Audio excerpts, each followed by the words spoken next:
Okay, good evening, everyone, and welcome to the 5th Annual Big Idea Pitch Semifinals. My name is Ted Baker, and I'll be the moderator for tonight's debate. No, I'm sorry, for tonight's pitches. I am speaking into a microphone because we are live around the nation on Facebook Live. And so I want you to know that what you're going to do, you're going to see a lot of things happening tonight. We have 5 judges with us in no particular order, but we have Lynn Crawl, we have Sarah Van Orman, Crystal Geyer, Jason Brooks, and Clint Albert. So we're grateful to have these experts with us tonight who are really gluttons for punishment tonight as we pitch 48 pitches tonight. So in order to get started, we have our first pitcher tonight. And actually, judges, this is number 2 on your list. Number 1, Misty White, was a no-show. And so we're going to go to Hussein Ergin, and he is going to present as we get started. When you're ready to go, get started. We don't have a timer anywhere. Yeah, that's good. Okay, so I'm Hussein Ergin from Ball State Computer Science Department. There are lots of startups are being founded or start somewhere, but in the last startup weekend, the top 3 and even the top 10 need some kind of an application for their purposes, so software. I mean, if you will use this application for like a business card purposes, that's fine. There are hundreds of web pages that lets you do it free and in a really easy way. You can do it. But if you need more complex business logic, you will definitely need some kind of a custom software development. Okay, and these startup companies usually do not have enough funds, enough money to do that. Whereas we have a team of software developers waiting eagerly and excitedly to get their first job and to graduate and to start to somewhere working. Okay. But in their last years, they had to do some kind of a design project. I was teaching software capstone design projects for some 2 years now. And before that, I was also teaching to students that does software challenges with real clients. So the challenge is we have to usually find it through our personal connections. We have to go there. I have a nice student team. Do you want to develop a project with us? Yes, you want? Okay, I will do the match. So it usually goes through personal connections, but there is no systematic way of doing it. So our capstone connector will do this matching for us. Of course, it will communicate between both parties. The parties are not only startup companies. Of course, there may be other companies that doesn't have enough money or incentive or funds to create a software, like maybe nonprofit organizations, or maybe some departments in a university, or maybe some researchers that doesn't have enough grant. But these companies or parties want to develop a software. And we have a nice set of students that are in their senior level, and they want to graduate, and they want to add some nice projects to their CVs, resumes. And they want to explore what real life working looks like. So Capstone Connector will connect these people. We will do the arrangements. We will track the process of how the projects are being developed, and the progress will be reported to each parties. We will decide the responsibilities of each developer, and based on skills and needs of the companies, we will arrange all the teams to the corresponding startup company or organization or whatever. So at the end of the day, everyone will be happy. Mm-hmm. Thank you. Thank you. Judges, on your score sheet, if you would list that as number 2, not number 1, just we're going to keep in order on your list. That way we never get confused with who the names are, okay? Okay.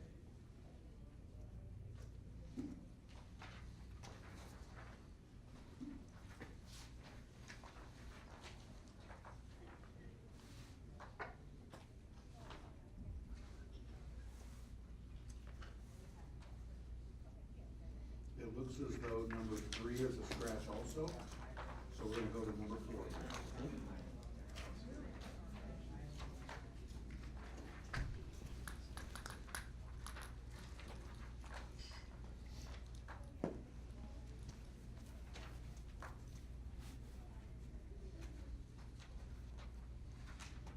are you ready?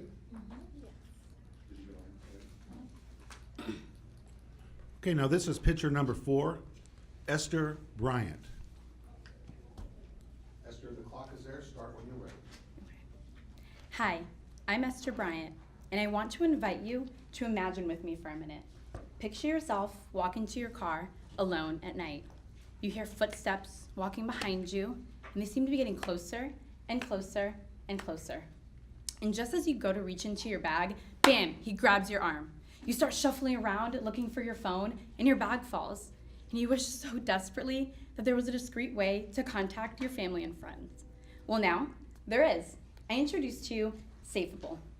Like the prototypes you see in front of you, Safeable is a small discrete device that can be worn directly on the skin. It works by being connected to an app via Bluetooth. If you're in an unsafe situation, you'll click the button 3 or more times, and this will send an alert message to your phone asking if you're okay. You can disarm the message by putting in your code, or if you do nothing for 30 seconds, it will send a message to a predetermined list of family and friends. If you're in an extremely dangerous situation, then you'll hold the button for 3 or more seconds, still sending that alert message to your phone asking if you're okay, and if no input is received within 30 seconds, it'll send your location to campus police. As passionate as I am about this company, I'm not reinventing the wheel. There's already a clip, a ring, a watch, and a necklace that basically do the same thing. The clip is not discreet. The necklace and the watch clash with everyday wear, like your Fitbit, your Apple Watch, or the necklace your best friend got you for Christmas. And, Safeable has discovered a way to overcome all of these obstacles. We're discreet because you can wear it under your skin and it's under your clothes, and it's super small. And it also doesn't clash with your everyday design accessories. Not to mention, we're pretty affordable at only $50 a unit, with double-sided medical grade tape being sold at $10 a pack. After pitching this to investors, developers, and a business mentor, they suggested that we do our first round of testing at Ball State's campus, which is actually live right now with a few college girls. So I'm not asking you to vote for just Safeable today. I'm asking you to vote for a better future. Vote for your daughter, your niece, or your best friend to finally have a safer campus experience. Thank you. If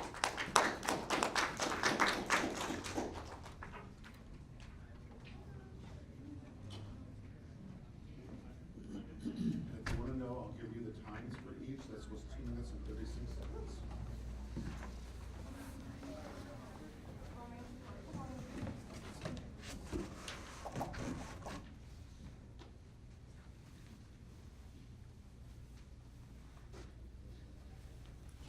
Wait till the judges get all their scores in. That's fine, no hurry.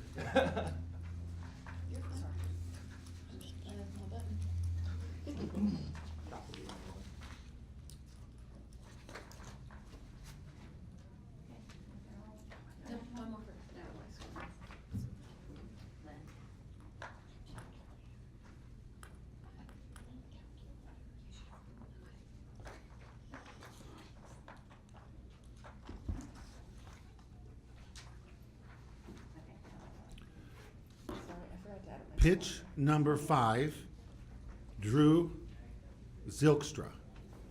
Drew, anytime you're ready, the clock is there, and the clock will start when you start. Awesome, thank you. We good? Okay. As with all the best ideas in life, mine comes from my wife wanting to buy something that doesn't exist. Hi, my name is Drew Zilkstra, and I want to start a company that designs, manufactures, and sells fun digital wall clocks. A few months ago, my wife wanted a new clock for our family room. We have little kids, and so we decided it'd be best to get a digital clock for that. That way they wouldn't constantly be asking, what time is it?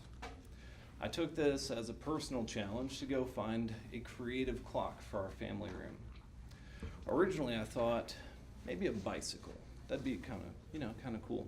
So I did some research. I found over 100 different analog clocks in the shape of a bicycle or the bicycle theme, but not a single digital one.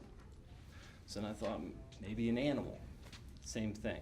An instrument, a coffee mug, a classic car. No, no, and no. There were tons of analog clocks out there, but mind you, not a single one was digital. So I thought, maybe this is a good opportunity. I did some more research, and I looked online. There's an entire forum of parents complaining about this. So then I decided, let's do some local research. I went and talked with several businesses, and I got 3 orders for a product that doesn't even exist yet. So, look at that clock behind you, for instance. You wouldn't want to hang that in your family room. So, I made my first prototype, specifically for the big pitch. So picture this on the wall of your kid's bedroom or in a man cave. That's the kind of thing that I really want to be creative about. And there are all sorts of different types of digital wall clocks that we want to create. Now, I already have a 3D printer. I have access to a wood engraving machine as well as a metal laser cutting machine. I have a background in online sales, including Amazon, Etsy, and eBay. I think that I can make this idea become into something really interesting and cool. Oh, I gotta tell you, we ended up buying a really boring clock for our family room. But with your help, we can change that very soon. Thank you. It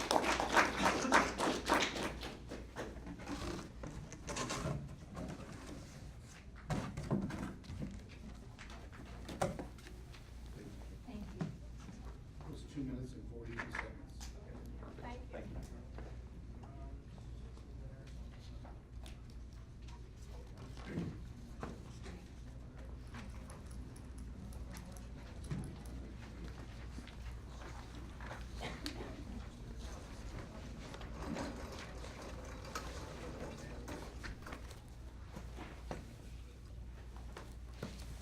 You want to make sure that you pitch on the green mark. You want to stand on the green. Stand on the green mark. I need to stand one. Yeah, that way you go. Okay.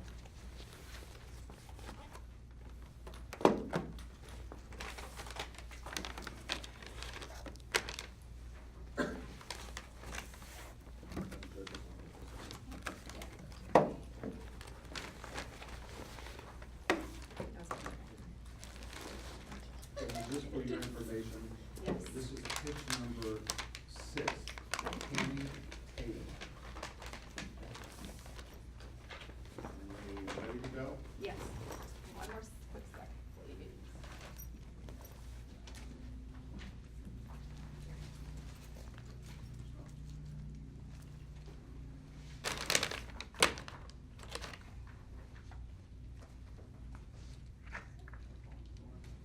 Hi. Okay, this is pitch number 6, Tammy Tatum. Tammy, start when you will. The clock will start. Okay. Hi, I'm Tammy Dixon Tatum, representative of DMS, which stands for Disaster Management Systems. David M. Smith is the brainchild of DMS. Today I'm here to talk about our product, and it's called the Home Disaster Management System. But before I do, I need to ask a few questions. By show of hands, how many of you remember Hurricane Katrina? How many of you remember 9/11? Do we have any survivors in the room of any natural or man-made disaster? How many of you are prepared if your family was in a natural disaster right now? By show of hands, how many would be prepared? No problem, no worries. HDMS is here for you, and HDMS stands for Home Disaster Management Systems.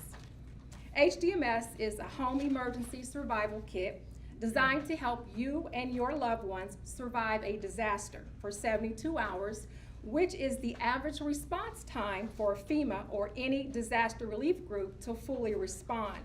Our 3-part home survival kit will help you and your family prepare and protect during the disaster. As of October 2018 in the U.S., there are 11 disasters that have taken place, countless of injuries, 105 deaths caused by natural disasters, and about $1 billion in damages. With a rise in sea level, natural disasters and their costs will continue to rise. But no fear, we have HDMS.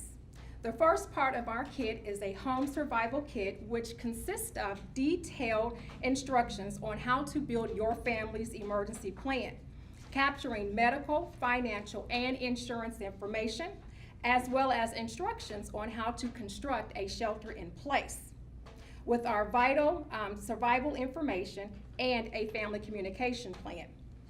The second part is a compact, water-resistant duffel bag that holds emergency supplies such as a first aid kit, flashlight, charger, panic alarm, toiletries, tube tent, blankets, ponchos, duct tape, can opener, purified drinking water, lights, masks, and family comfort items, with room for your medications and small articles of clothing.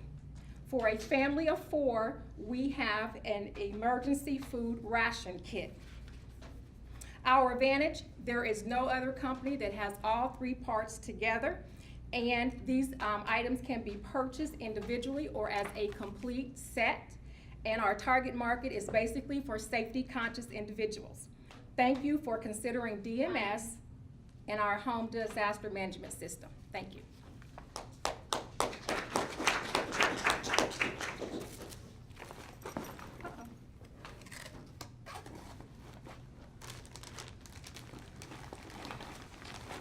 Judges, can we get you anything, water, beer? Not judge. I don't know if it's still out there, but.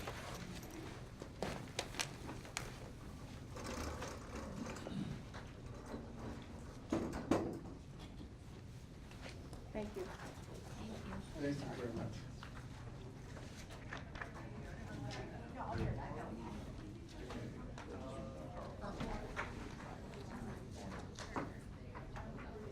Eva, there's a. Perfect.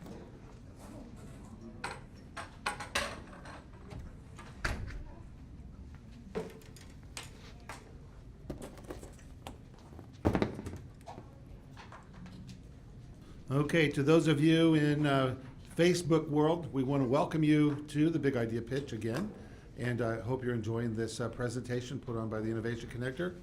Our next pitcher is pitcher number 7, Eva Growing Snyder. Eva, whenever you're ready, the clock is there, and the clock will start when you start. She went down the list alphabetically. Accounting? No. Acting? Definitely not. Advertising? Sure, why not? I recently had an intern named Hannah. She was whip smart, ambitious, and dedicated. Hannah majored in advertising. Hannah isn't alone. 60% of college-bound students don't know what major to choose. These students face a momentous choice, and many respond by taking a shot in the dark. What's the cost? More than half of all students switch majors at some point during college. Changing majors often slows them down, which is part of why only 1 in 5 students finishes college in 4 years. Between increased student debt and lost years of productivity, choosing the wrong major can waste tens of thousands of dollars. That's why we came up with MajorQuest. MajorQuest is a mobile app that students download on their phones and use at home or at school. The app encourages them to explore majors, including subjects they've never even considered before. Here's how it works. Students start by narrowing down the list. They complete a carefully crafted survey about their interests, and MajorQuest narrows down the pool from hundreds to a few dozen. Then they embark on an adventure to learn about different majors. They watch short, engaging videos on topics related to those majors. They give feedback on the videos, and MajorQuest uses that information to determine the top picks for them. Finally, they explore those top picks. They complete fun challenges based on actual first-year college assignments.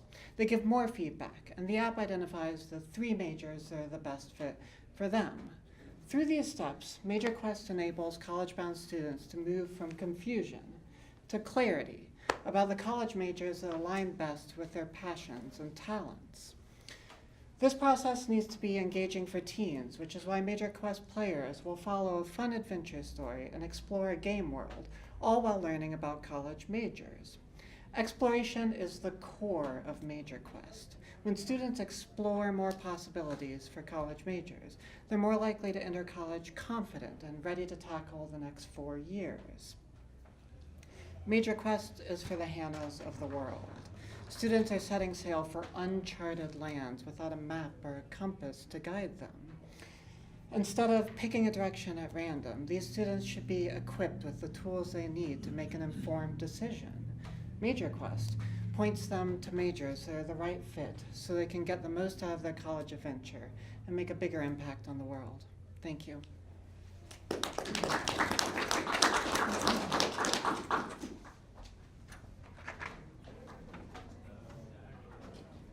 2 minutes and 53 seconds.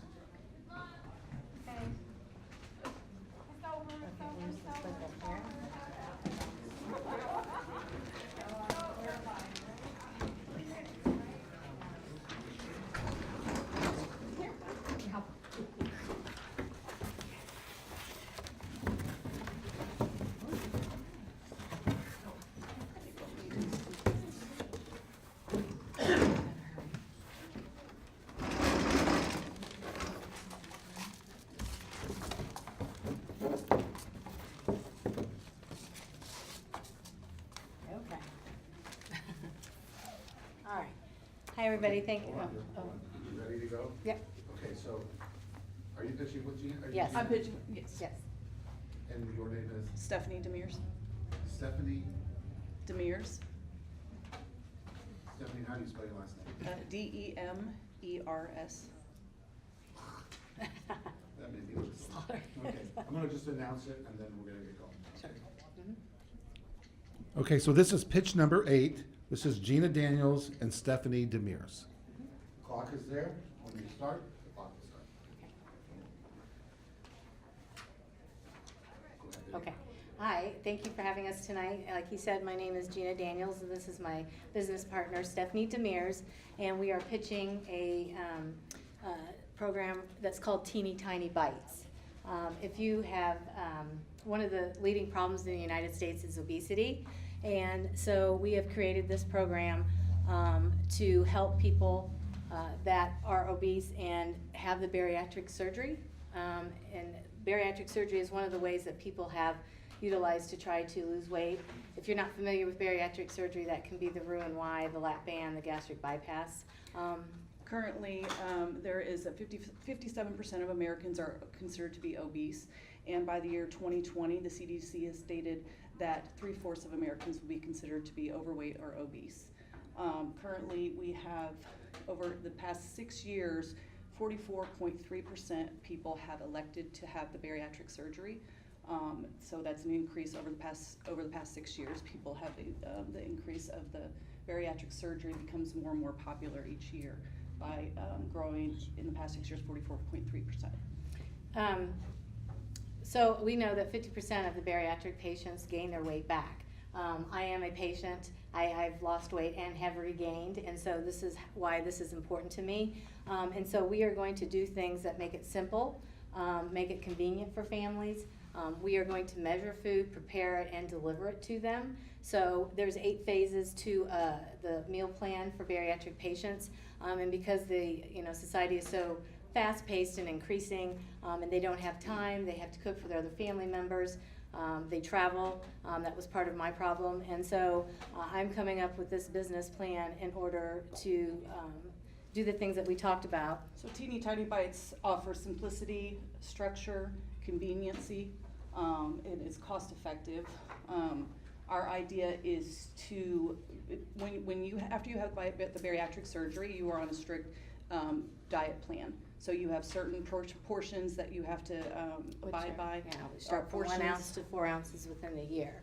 So we will cook it, prepare it, offer all the dietary guidelines. All they have to do, and deliver it to them, and all they have to do is just open their fridge and eat it, take it with them, and they don't have to worry about cooking for other family members and for themselves. They don't have to worry about wasting food, because you waste a lot of food.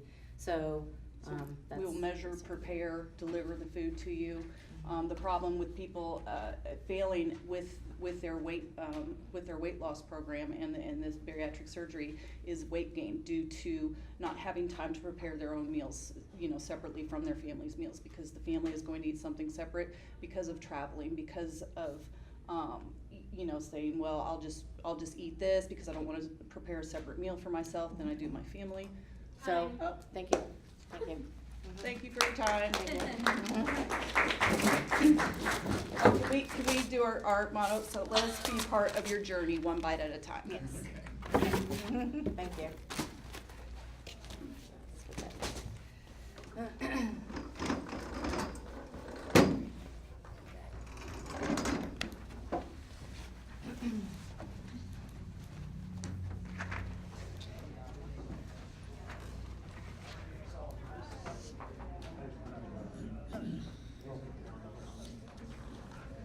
And pictures, we want to make sure that.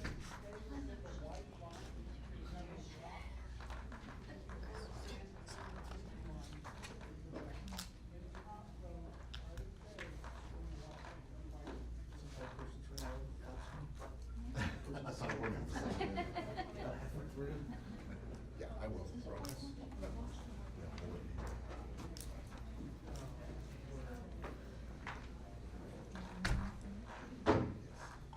We all ready to go? Okay. Okay, up next is pitch number 9, Sarah Rokas. Sarah, you may start anytime. When you start, that clock will go, and that's your 3-minute countdown clock. When I was younger, anytime I thought about my future prom or wedding dress, I always envisioned myself wearing a big, beautiful Cinderella-style ball gown. When I reached prom season of my junior year of high school, and my mom took me dress shopping, I told her I wanted to find the most beautiful Cinderella-style gown in our price budget. However, when I finally got to try on that style gown, I came to a huge realization. My name is Sarah Rokas, and my business concept is called Second Glance. Second Glance is a gently used formal dress shop with the intention of empowering women by providing them with their dream dress at a more affordable cost. Depending on the occasion, formal dresses today can vary in price anywhere from $50 to hundreds, even thousands of dollars, regardless if it is designer clothing or not. Because of how expensive dresses are becoming, many consumers have started to sell their used dresses on various social media platforms. And while this might work out for some individuals, most of us want to be able to try on the dress to get a better idea of how it's going to fit, especially if the dress has had alterations done before. Dress sizes can vary from store to store, so a dress that is tagged as a size 4 at one store might not fit and feel the same way as a dress tagged as a size 4 at another. And sure, there are websites where you can order your dress and put in your measurements so that the dress comes guaranteed to fit, but there's still a chance that it might not. And even if it does fit, there's a chance that when you try it on, it's not going to look or feel how you thought it was going to. For these reasons and many more, I came up with Second Glance to eliminate the frustration of trying to find a beautiful gown at a lower cost. Second Glance would offer an in-store seamstress so that if you're able to find your dream dress, we would be able to do the alterations for you. Our goal at Second Glance is to make something borrowed your something new. We want every woman to feel as beautiful as possible without having to spend every last penny. Now, as for me and that big, beautiful Cinderella ball gown, as soon as I turned around and looked in the mirror, I realized I looked awful. That dress style did not look good on me like I had always hoped. If I had just gone and ordered that dress style online, I would have been devastated with the outcome, and I probably wouldn't have even gone to prom. But since I went to the store and tried on various styles and colors, I was able to find that I looked better in a straight, form-fitting dress in fire hydrant red, which I never even imagined. With Second Glance, I hope that someday some girl could feel just as beautiful as I did in my dream dress. Thank you.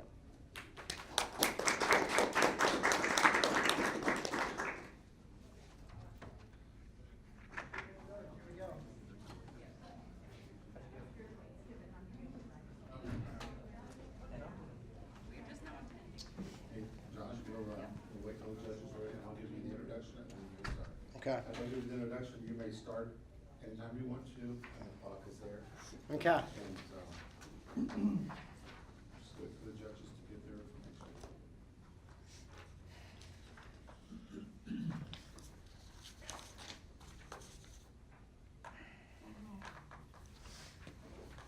Okay, this is pitcher number 10, Mr. Josh Steigman. Thank you, Ted. Whether or not you're a car person, we can all relate to the automobile. Road trips with the family, riding to the store with grandma as a child, or even dad talking about his very first car. These are the stories that get the wheels turning for people's connection to cars. For those people whose interest in the automobile turn to an investment, that's where the Collector Car Connector comes into play. Hi, I'm Josh Steigman.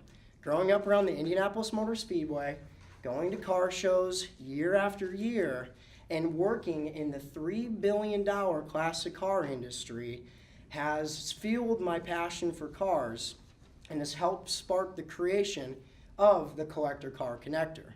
With being involved in the car community for numerous years, I have realized a few pain points for the buyers and sellers of these cars. These pain points include a lack of access to quality information, a long buying or selling process, and all the hoops you have to jump through to get from point A to point B in this process. So my business will streamline this process by being a source for quality information, by speeding up the timetable between the buying and the selling, and being the virtual matchmaker for the buyers and sellers of these collector cars.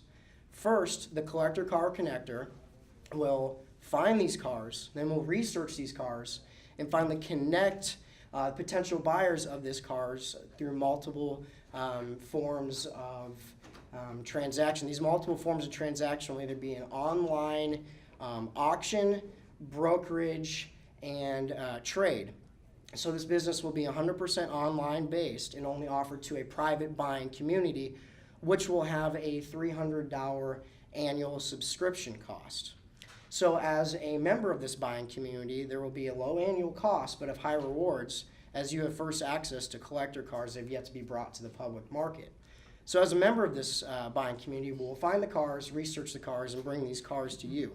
When you purchase these cars, it'll be a 10% buyer's commission and a bracketed seller's fees. So this is going to be very competitive to my competitors, which would include Mecum Auctions, Gateway Classic Cars, and other collector car dealers and auction houses. So with my experience in the collector car world and having access to great information, ride along with the Collector Car Connector and let us connect you to your dream machine.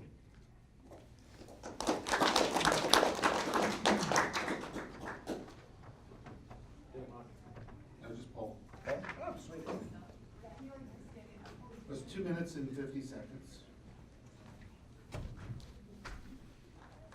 Well, you know the scoop, so Yep. you can sit there. Yep.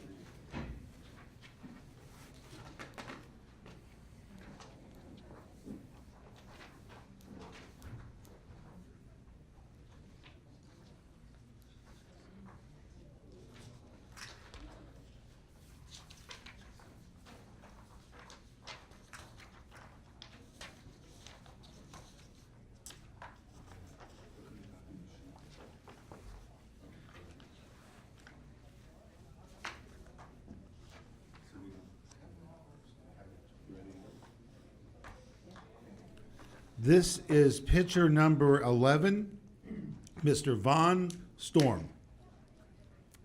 Travis is an independent filmmaker, and his production company is confident that their next film needs to include the song California Girls by Katy Perry. Now, I'm sure most of us know that he's going to need to get permission before he can use the song in his film, right? But how would he actually go about doing that? Who should he even talk to? Last year, 9% of all videos uploaded to YouTube were taken down within 24 hours for copyright infringement.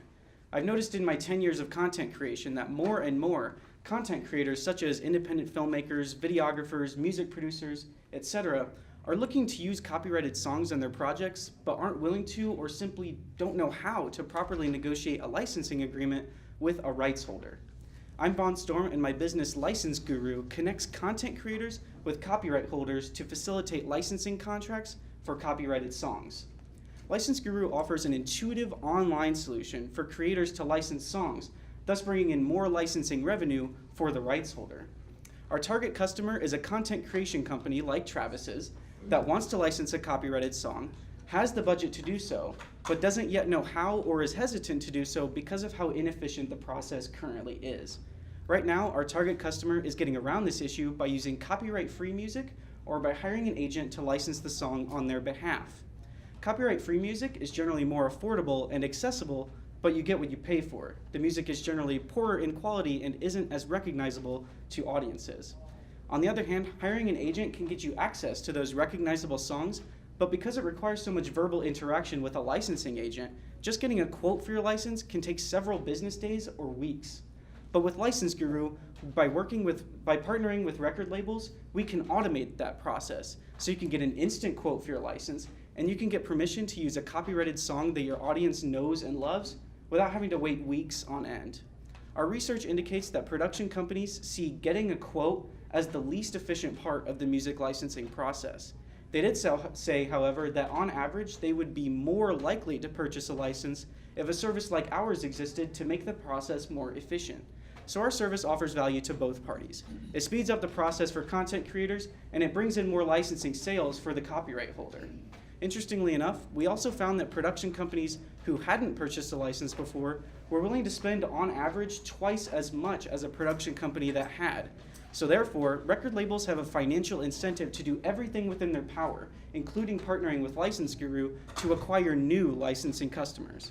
With License Guru, not only can Travis get permission to use California Girls in his next film in just a few clicks, but Katy Perry's record label will have earned another loyal licensing customer. Thank you. That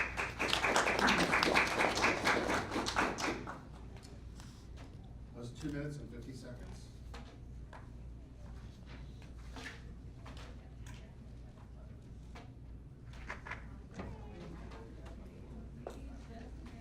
Mr. Baker, is it okay if I bring that table over? Sure can. Just keep it within the white area there.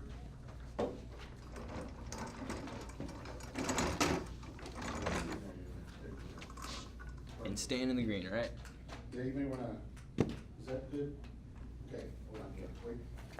We'll give you the go-ahead. I'll let you know. Okay.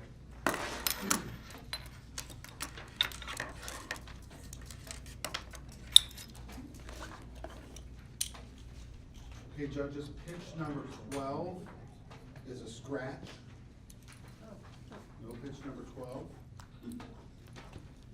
So we're gonna go into pitch number 13. So ready? Here we go. So, well, again, here we're at the Big Idea Pitch 2018, the 5th annual Big Idea Pitch, here at the Innovation Connector. And we want to thank our Facebook guru, Derek Hall, who is bringing this live to you via Facebook. So our next pitcher is pitch number 13, Tyler Lee. Taylor Lee. Oh, Taylor Lee. Fine. Excuse perfectly me. Fine. Taylor Lee. Sorry about that last name. Oh no, you're fine. Anytime you're ready, the clock will turn on, and 3 minutes. Awesome. All right. Who here is a dog owner? Great. Now, who here has their dog wear a dog collar? Great. Well, if you guys are anything like me, then you've probably had problems adjusting the collar.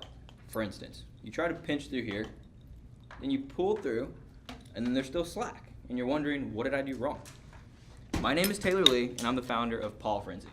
Paw Frenzy is a 2-in-1 dog collar and dog tag. Paw Frenzy utilizes a military web buckle that not only allows for easier adjustment, but it also allows for customization. For instance, it's as simple as lifting up the buckle, putting the webbing through, clamping down at the appropriate length, voila, you have your buckle. Then, in terms of interchangeability, all you do is flip to the back, lift it open, pull it out, insert your new webbing piece, clamp down, voila, you have your new buckle again. So this gives the user the ability, in terms of interchangeability, this gives the user the ability to save money by not having to purchase a completely new collar, and then they can stay in style with trends or any type of fashion they would like. So for instance, if this gets torn up by normal wear and tear, users have the ability to just go online to our website and purchase new webbing.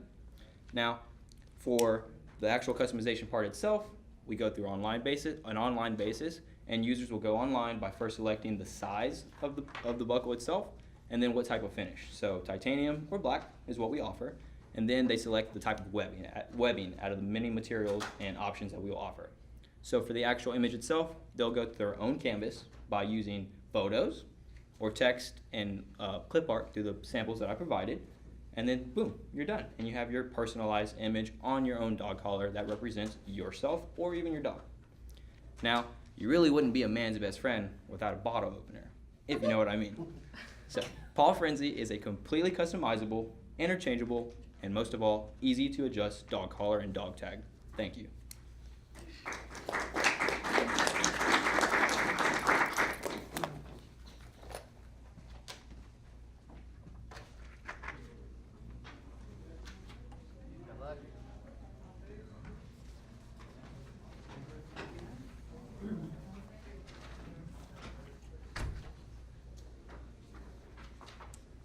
Alexa, if you hold on just a minute. You need that, David? No. You want to slide that out? That'd be great for us. Thank you. For the judges to be ready to go, and then I'll introduce you. You know the deal with the clock. Mm-hmm. You should by now. Everybody in?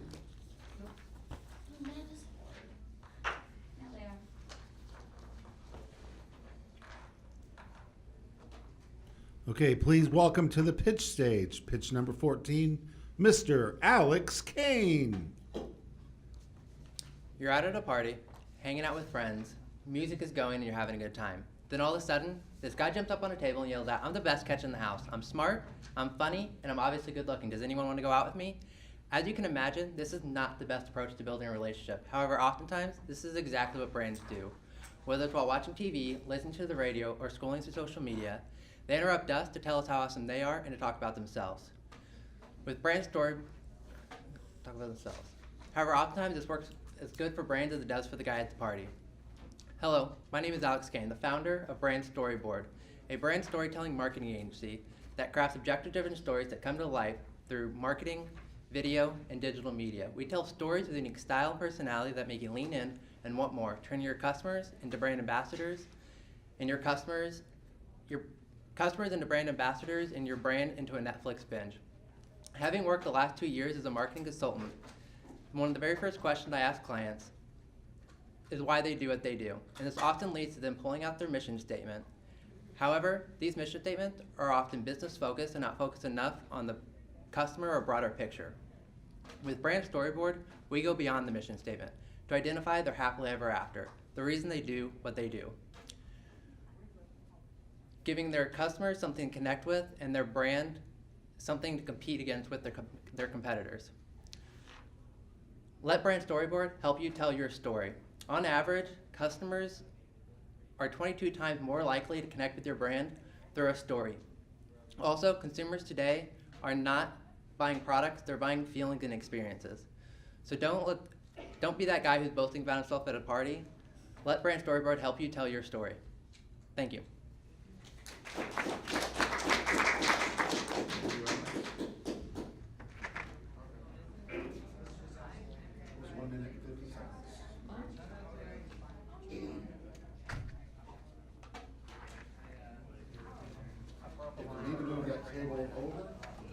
Keep it within the white area. All right.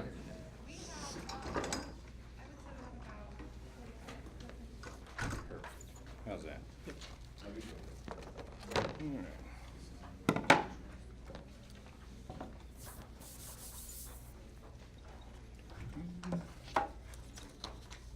Mark on there.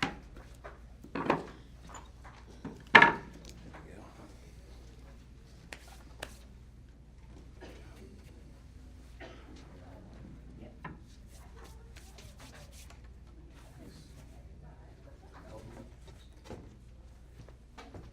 I think he's rearranging.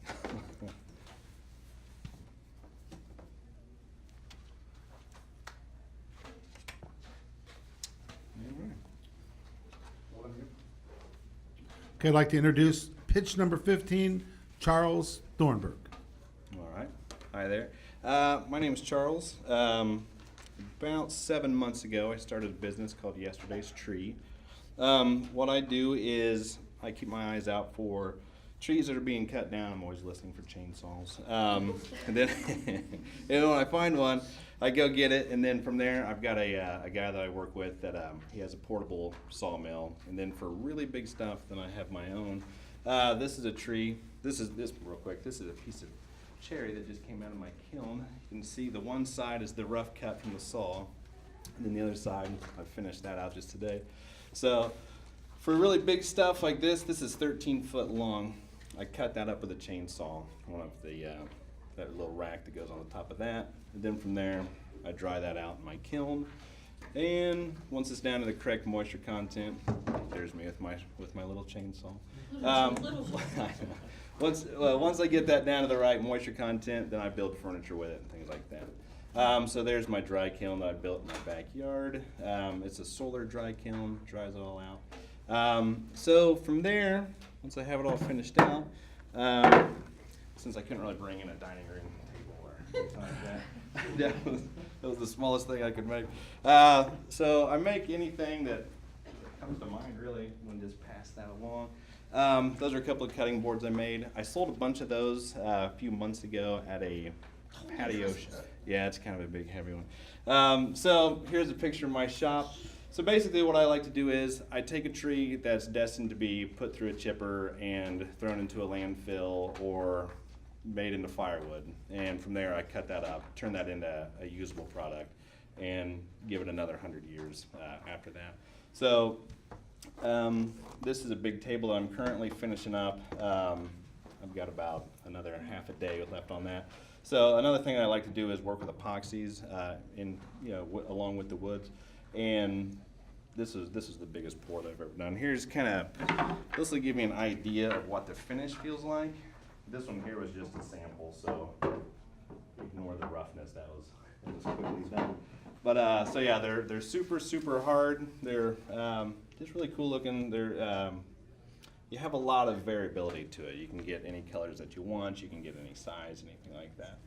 So that's about it, I guess. It's hard to budget your time correctly. So, what he's got going on, so that way you can kind of see it. This right here is a 10-foot table, is what he's done. It's a custom one. So there's 3 slabs of wood that's in there. What he's passing out is the epoxies that he's done. These are samples that he shows a customer and says, do you like to see this right here as far as your table? So he does different colors and different finishes on there and different types of woods. So you'll see some maples. There it is. Okay. God. Good. Thank you. How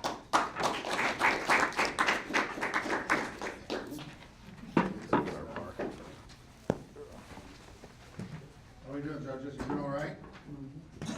Just to let you know, number 16 is going to be a scratch. So looks like you will get home before tomorrow. Yeah, they'll still do it. Although Wednesday comes.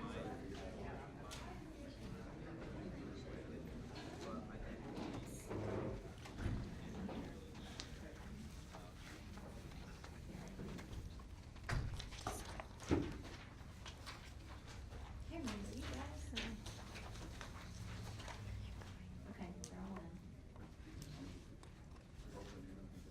Correct. Okay, gotcha. I just want to make sure. I'll introduce you, and then you'll be able to start when Brian introduce you, and then the clock is there. And once you start, the clock will start. Perfect. Okay, so here we go. So judges, again, number 16 is a scratch. Please welcome pitchers number 17, Elizabeth and Kaylee Goldman. Hi, I am Kaylee Goldman, and this is my mother, Elizabeth Goldman. One thing that she and I are both really passionate about is making sure that people with disabilities have equal access to all facets of community life. One thing in particular that's really close to our heart is community and public events. Now, you might be wondering, how is this conversation relevant to my life? I won't be offended that you're thinking about that. Disability excites nobody. Believe me, I'm very used to every time I go around and working with different organizations and people, let's talk about disability accommodations, ramps, yes! No one is excited about that, and it does not hurt my feelings. But that's why it's important that there's people like Kaylee and I that actually do get excited about that type of stuff so that we can make sure that the right supports are in place for people. Here's the solution that we propose. Well, before we get to the solution, also, one thing that you also need to remember is that people with disabilities comprise the largest minority group in the entire world. It is estimated that approximately 20% of all people live with a disability. So if you think that this does not apply to you now, it will. Every single person in your lifetime will experience disability, whether you are born with it, maybe you will acquire it through accident or illness, or even maybe just as part of the natural progression of aging. It is something that affects all of us, and you will inherently feel the consequences of that, and honestly, the exclusion that comes with that when you go out into different aspects of the community. So as Kaylee was saying, one thing that we have kind of come up together as a solution with this, she and I actually work with a lot of different community organizers, again, on how to help them in the planning process to incorporate accessibility planning from the beginning of their events so that we can make sure that it is accessible to people, literally everyone. And it's really unfortunate because when we go to these different events, especially when they're outdoor venues, it is really hard sometimes to do that. You know, when you are in buildings, you have building codes, you have structural codes that kind of take care of a lot of that guesswork for you. You don't have that when you're in an outdoor event. And if anything, you actually create barriers that did not already exist to begin with. So if you're putting up fencing, porta potties, you're blocking off sidewalks, you have different types of music venues that can be really, really overwhelming and overstimulating to people. It's a lot to take on and to plan for, and especially if you're not from that area. And so what she and I have proposed together after working on this scene for several years is to come up with a mobile access station. So think of like a food vendor truck at a festival, but this is specifically for accessibility. It would actually address a lot of the needs that aren't even available even now at the best accessible festivals that we've ever seen, because it is in an actual structure. And so some of the things that it can address are an adult changing station for individuals, if they need a cooling station, even for their service animals, a relief area, lots of different aspects. But don't just take our word for it. Having something like this would be an invaluable resource in our communities. This is where we got cut off, but we had cool quotes. Thank you. Good job. Fail.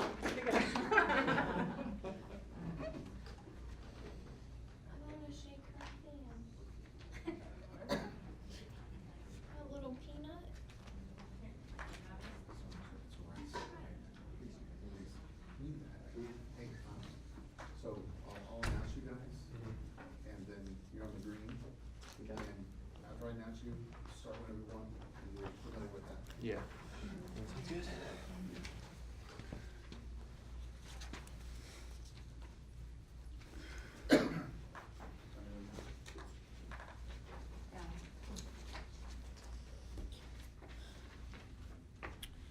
Okay, this is pitch number 18 at the Big Idea Pitch, year 5. Welcome again to those watching on Facebook Live. This is pitch number 18, Nate Newman and Sam Reister. Alrighty, well, hi everyone. My name is Sam Reister, and that's Nate Newman. So, to start our pitch, we're gonna do a short little scenario. And for that, let's say I'm a finance major at Ball State University, and I'm seeking a role as an analyst in North Carolina. Now, the only problem is my current network doesn't reach that far, and so I find myself using Indeed and other .coms. Now, after hours on these sites, I start to notice that there's a lot of broken links and really not relevant jobs, which leaves me kind of in the dust. And on top of that, I have to look up housing and living opportunities to try and account for the cost of living in a new city. So when we zoom out of that scenario, we tend to realize that that's actually the reality for people searching their initial career. And so from this, Nate and I decided to bounce some ideas and create Career Found. Now, what that does is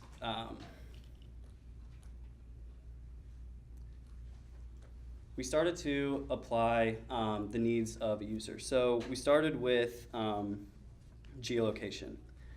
And what we did is we created a website, basically, after consumer research that really not only starts to relate relevant jobs, but also implements nearby living opportunities that are displayed geographically. Now, we also added a budget calculator that depicts different scenarios based off of a job's salary and the living expenses that go with that to paint the full picture. Now, our goal here is to provide all the needed resources for our users to be successful in their chosen career. So we didn't think of this idea just overnight. We ran a few case studies as well as did some market research and found that that gave us a big competitive advantage of the opportunity that we had to do. We also ran a test beta with our website and got some feedback. From that feedback, we've altered our product a little bit, and now it's a launchable product, our website is. A little bit about the industry. It's going to be worth $12.4 billion by 2020. The niche job board market industry. And for the past 4 years, it has been increasing annually 7 to 15% as far as growth rates. Take it from us two, we're just two guys. We're trying to point people in the right direction by giving them a strong career foundation as well as financial backing. Career Found is the solution for young adults trying to achieve their professional goals. Ladies and gentlemen, welcome to Career Found.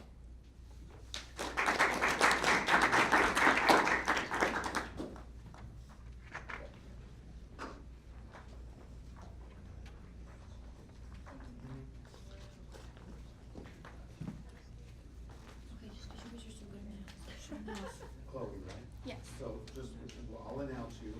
After I announce you, you may start when you want to. The clock will start when you want to start. It will say 3. It will say 3 minutes. Okay. The judges, that last one was 2 minutes and 50 seconds.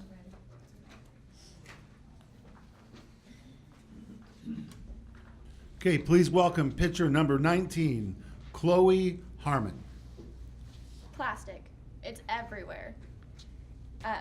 Think about when you go grocery shopping, your latest online purchases, or maybe that time that you were running late, so you ran through some fast food restaurant.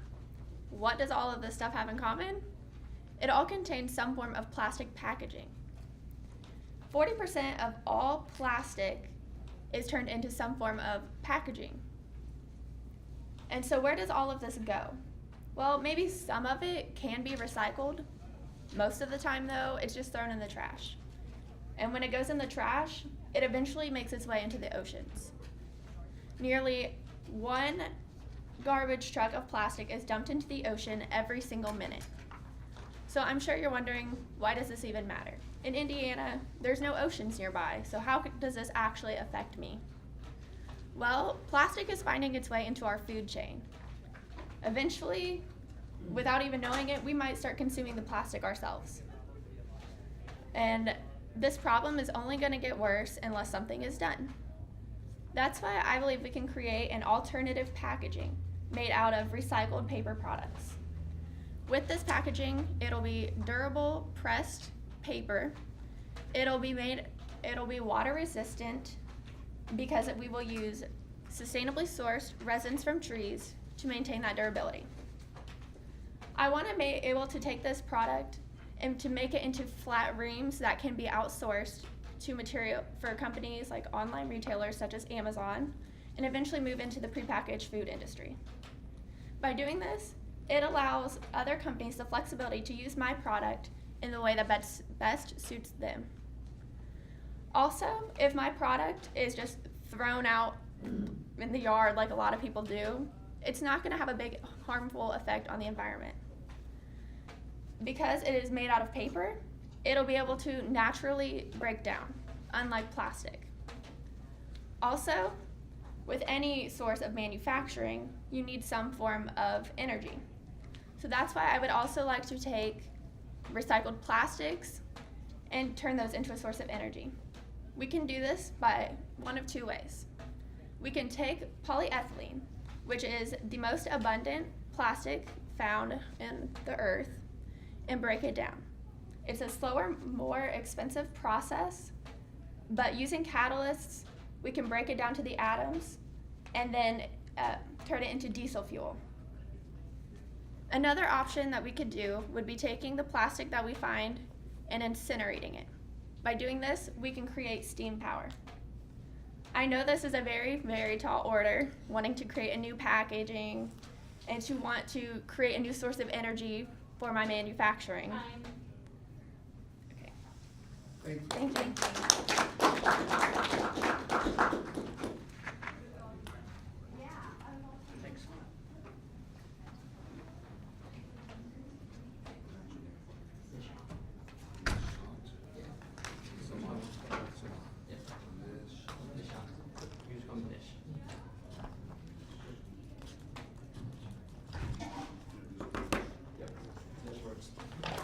I can do it, I just wanna make sure. Yeah. Okay, Nish, we're gonna wait for the judges to speak, and then, okay, I'm gonna introduce you, and then you'll have, when you start the clock, okay? Sounds good.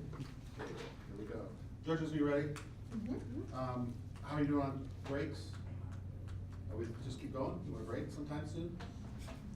You tell us. Okay, okay. Blindly? This is pitcher number 20. Please welcome to the pitch stage, Nish Samala. Cool. Oh, awesome. So my name's Nish. I'm a founder of Intentful Motion. And just kind of a show of hands, how many of you ride a bicycle, scooter, or like a longboard? Awesome. You're all the future of urban transportation. So increasingly, especially in the last couple of years, it's been the primary way that people will get around big, dense urban areas. And it's because it really fills in that gap between a train, a car, whatever you need to do to get around those type of environments. But accordingly, there's also been an 140% increase in the number of cycling accidents that have happened in the last 2 decades.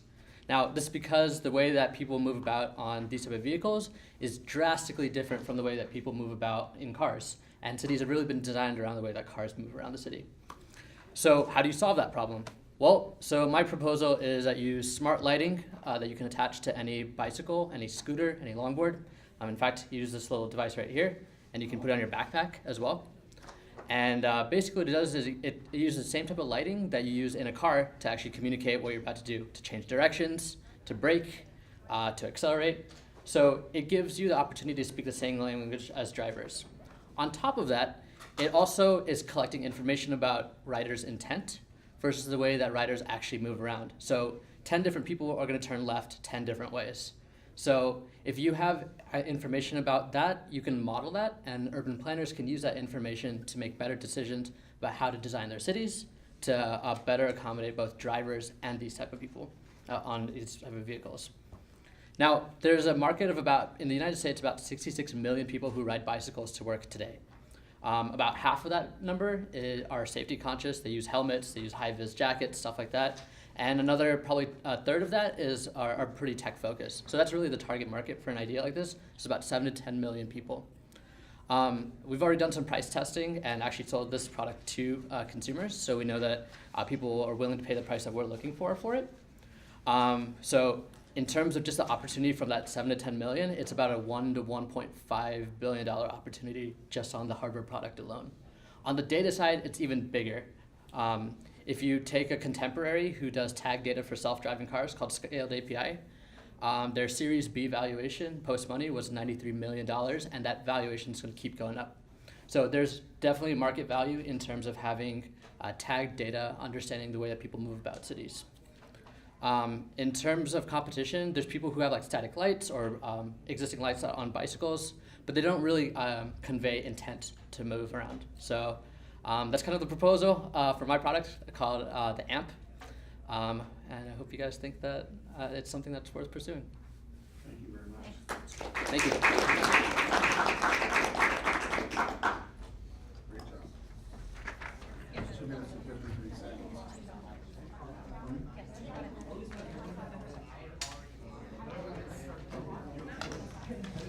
Or you can move that. Right over, you want to get it in the white. Okay? In the white. What I'm going to do is I'm going to introduce you, and then once I introduce you, when you start when I'm done, and the clock will come on, and there's a 3 minute clock. Okay, judges, pitch number 21 is a scratch. So this is pitch number 22, okay? So please welcome to the pitch stage, pitch number 22, Victoria Brewer. Hi guys, my name is Victoria Brewer. I am owner and operator of Once Upon a Plate Catering. We have been in business almost 2 years now, and we're really excited to launch our second business on December 1st, which is called Prepped. A lot of my clients and friends want to know, when can we taste your food? When can we have your leftovers and things like that, which brought me to the next concept, which is a meal prep service. Over time, I think we've lost a lot of human connection because a lot of us are so busy. We don't take time to sit at the dinner table together at night anymore with our families. We have practices we have to work over. We have things like this at night, and then we don't take the time to sit down and eat with our families. So that's where all of this is kind of geared towards. I myself am a single mom. I work full time.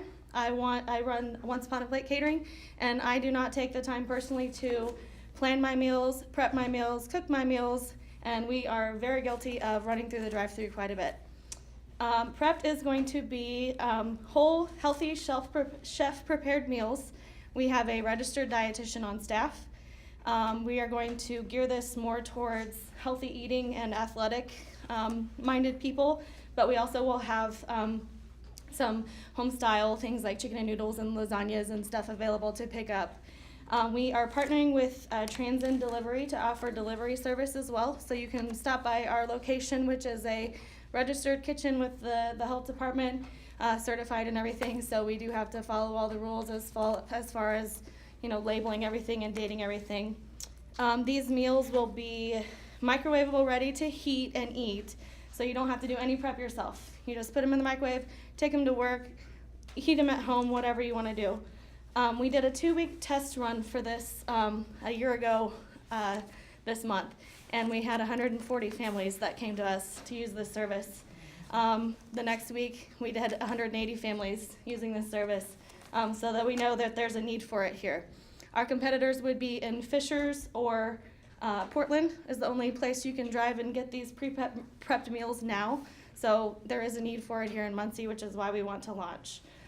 They're perfectly portioned. There's a lot of variety: chicken, beef, pork, pasta, and we use local vendors to source all of our food and supplies. So we hope that Prepped is going to work out really great. We're already partnered with Ball State Athletics. We are providing 140 meals per day, which is 1,400 meals per week for the Ball State football program starting January 9th. So really excited that contract was one of our first things going. So excited for Prep and hope we can see you in our kitchen.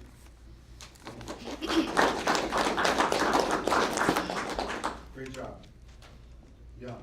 And by the way, not a public speaker. Once Upon a Plate was our caterer today too. Yes. So. Samples out here. Yeah, please eat a lot. Is there more food out there? Yeah. Okay, go eat. Do eat. Krista, I'm going to introduce you in just a moment. Once I finish introducing you, the clock will say 3 minutes. When you start, the clock will start. Okay? Gotcha. So just give me a few moments. Okay, we'll wait till all the judges get in.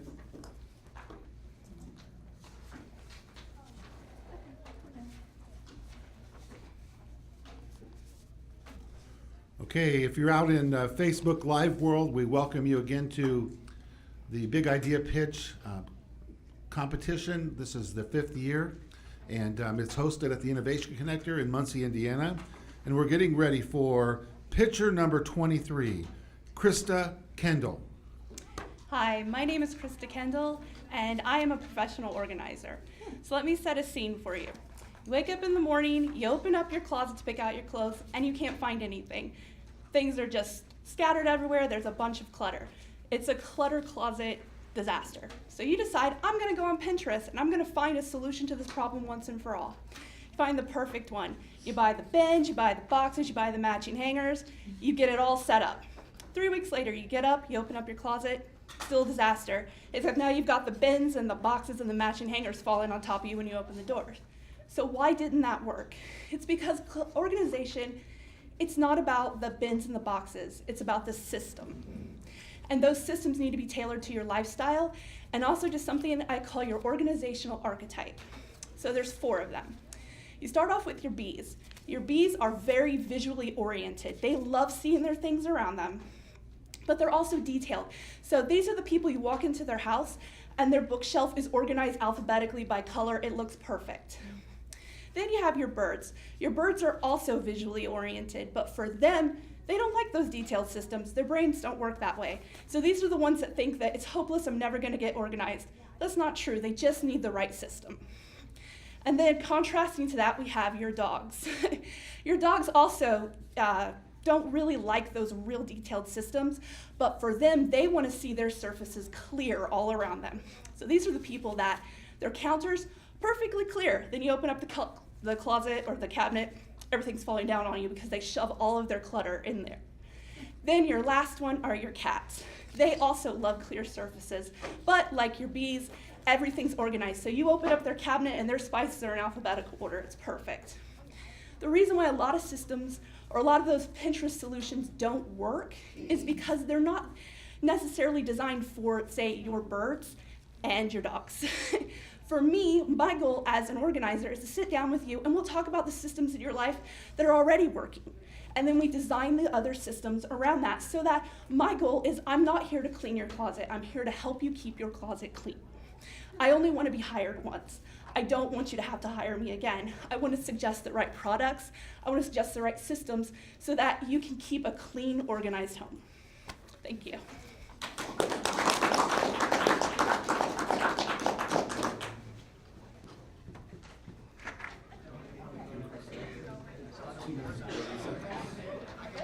We're just going to do one more and we're going to take a 5-minute break, okay?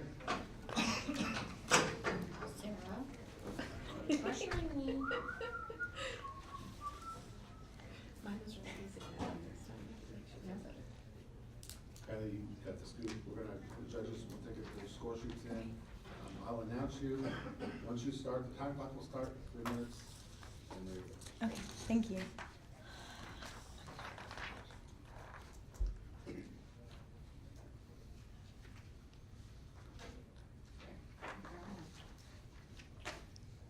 Okay, everyone, this is pitch number 24, Miss Kylie Mazer. Coming close, I've got a secret. I know the best way to scare any high school student. Ask them where they want to be after graduation. When a high school student thinks about where they want to be in the future, they think about what their parents do, what hobbies they have, subjects that they do well in, or TV shows that they've seen. But it seems to be an absolute moment of panic and stress and SOS when they actually have to make the decision. They have to think about where do they go to college? What major do they pursue? Or is college even right for them? Hi, I'm Kylie Mazer, and I'm the founder of Square One Success. Square One Success is a unique online platform that creates a valuable place for students to start and answer these questions. Our company will offer 3 levels of membership that will help students gain insight into their careers to fulfill their potential goals, and insights into themselves, what skills and strengths they have, and their areas for improvement. Our 90-degree level, our basic membership, will offer access to our interviews. Interviews that help a student enter into the career exploration and bring a job shadow into the palm of their hands. Each interview sits down with a professional to discuss what a day in the life of looks like, how did you get to where you are, and what advice do you have for students. Then our 180-degree level membership will take it a step further and connect students with resources to help them build their LinkedIn and resume profiles, learn about networking, build up their connections, and also look at self-assessment tests.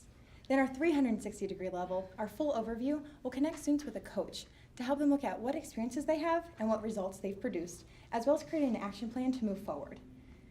My personal drive for this comes from my mom. She was a single mom raising 3 crazy girls, working 2 jobs, volunteering, while also being a friend, a coach, and a community caregiver. A year ago last Friday, she passed away unexpectedly, and now I'm living each day realizing that she doesn't get the chance to identify and reach her own career goals. She was never as happy she truly could have been. It's true that success and happiness can meet in the middle. You'd think it would be easy with the number of resources that are out there, but the problem is that there's not one good place to start. The resources are all over the place. But a student can maximize their full potential with their success and happiness and meet in the middle. We're helping students get rid of that SOS moment by starting their success at square one and learning about the opportunities, information, and resources that are already out there. Thank you.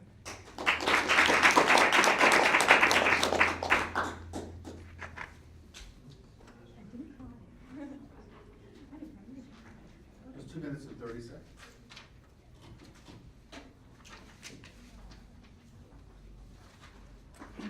We're going to go into a 5-minute break when you're done, and we'll go from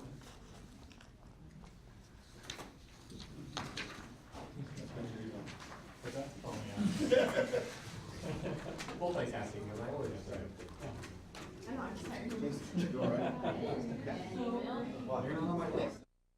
Okay, this is a Big Idea Pitch, year 5, and we're going to take a 5-minute break, but we will be back. So why don't you take a 5-minute break too? Thank you. Okay, welcome back to the Big Idea Pitch competition. This is the 5th year from the Innovation Connector. We would like again to welcome everyone on Facebook Live, and we're going to get ready for part 2 of the Big Idea Pitch. We're going to start with pitch number 25, Mr. Jordan Hanna. Many people, when they think of gamers, they picture these antisocial people that just sit in their house all day by themselves playing games. Many of us gamers are introverted, but we do still need to make friends and socialize just like everybody else. We just lack that place that we can call our own, a place where we can play games and talk about our gaming passions with others. Hi, I'm Jordan Hanna, and this is exactly why I created my new social gaming lounge, the LAN Party. We're targeting college-age people, ages 18 to 30, who are looking to make new friends while playing games. Whether they want to play games, participate in tournaments, catch up on the esports scene, or just want to hang out and talk with other gamers, they'll find what they're looking for at the LAN Party. There are 3 ways for those customers to play at the LAN Party. The first is a pay-per-hour system at $6. Second is the day pass, which is $25. And then our more budget option is the monthly membership at $70 a month. We don't currently have any direct competition in the Indianapolis area, but our biggest competition would be every gamer's own home. It's hard to compete with every gamer's, or the comfort of one's own home, but I always say there's something special about being in the same place and being face-to-face that you can't get online. Now playing on,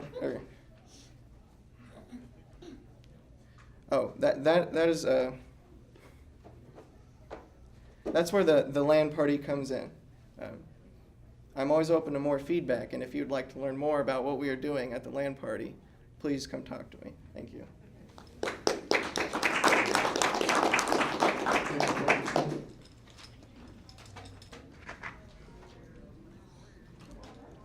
that was 2 minutes.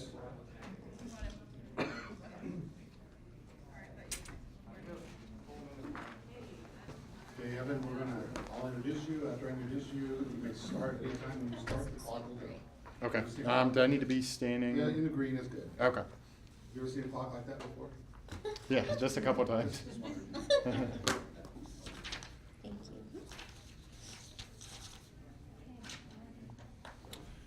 Please welcome to the pitch stage, pitcher number 26, Mr. Evan Rayburn. More and more, we see how consumers' demands and desires are changing over the years. For the last 20 or 30 years, consumers wanted a greasy burger, fries, and soda when they went out to eat. However, that has changed. Many studies and research that's being done shows that millennials and Generation Z are seeking healthy options and ethically sourced food. Yet despite this, we see fast food restaurants struggling to adapt to this and change. My name is Evan Rayburn, and I'm seeking to combat this issue with my fast food restaurant, The Temple, healthy quick service meals. The Temple will be founded on a few core beliefs and will be looked to be franchised all across the country to different places where there are many gyms or fitness centers to best accommodate to the target market. Temple will be founded on a belief of convenience. Many of the reasons that people eat out and go to a fast food restaurant is because either they are too tired to make a meal or they simply do not have time.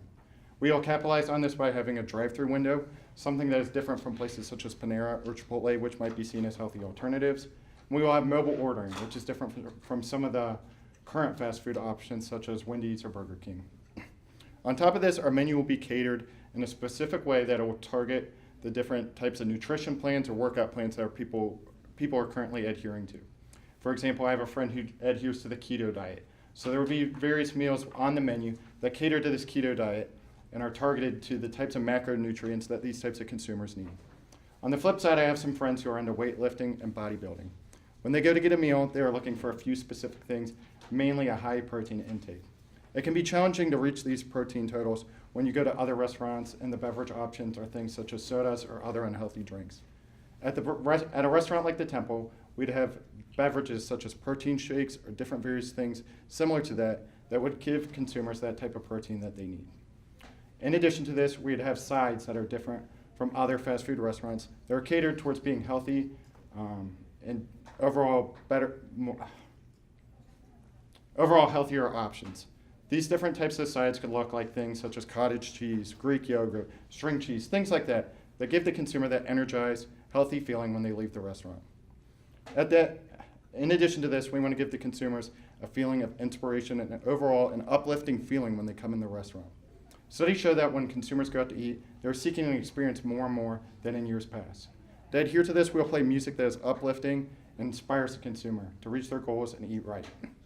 At the end of each meal, we will gift each consumer a pack of almonds or nuts with a motivational quote or saying side of it, similar to a fortune cookie. At the Temple, we will help people eat right and reach their goals. Thank you for your time. 2 minutes and 45 seconds.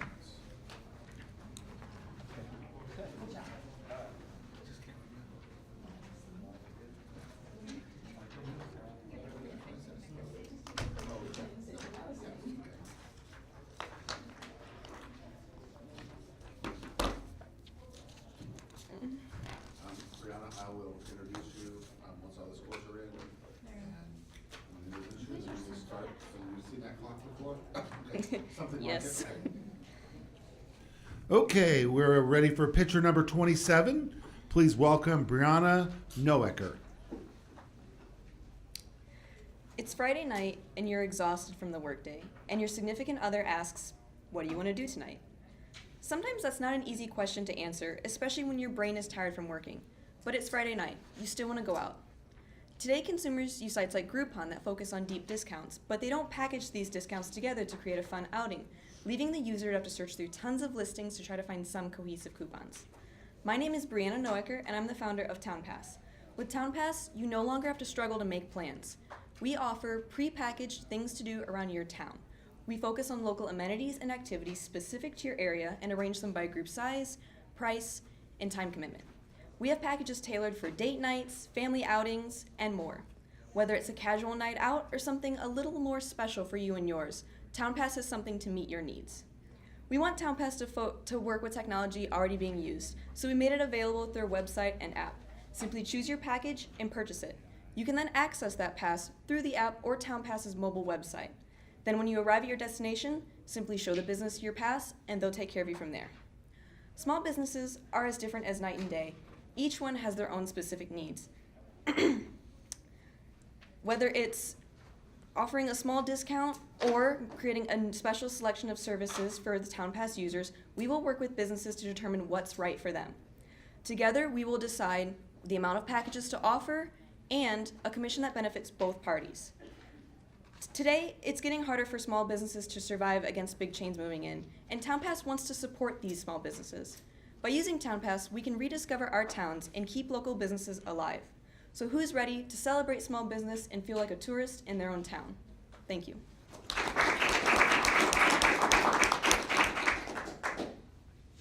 Thank you very much. Hi. Thanks.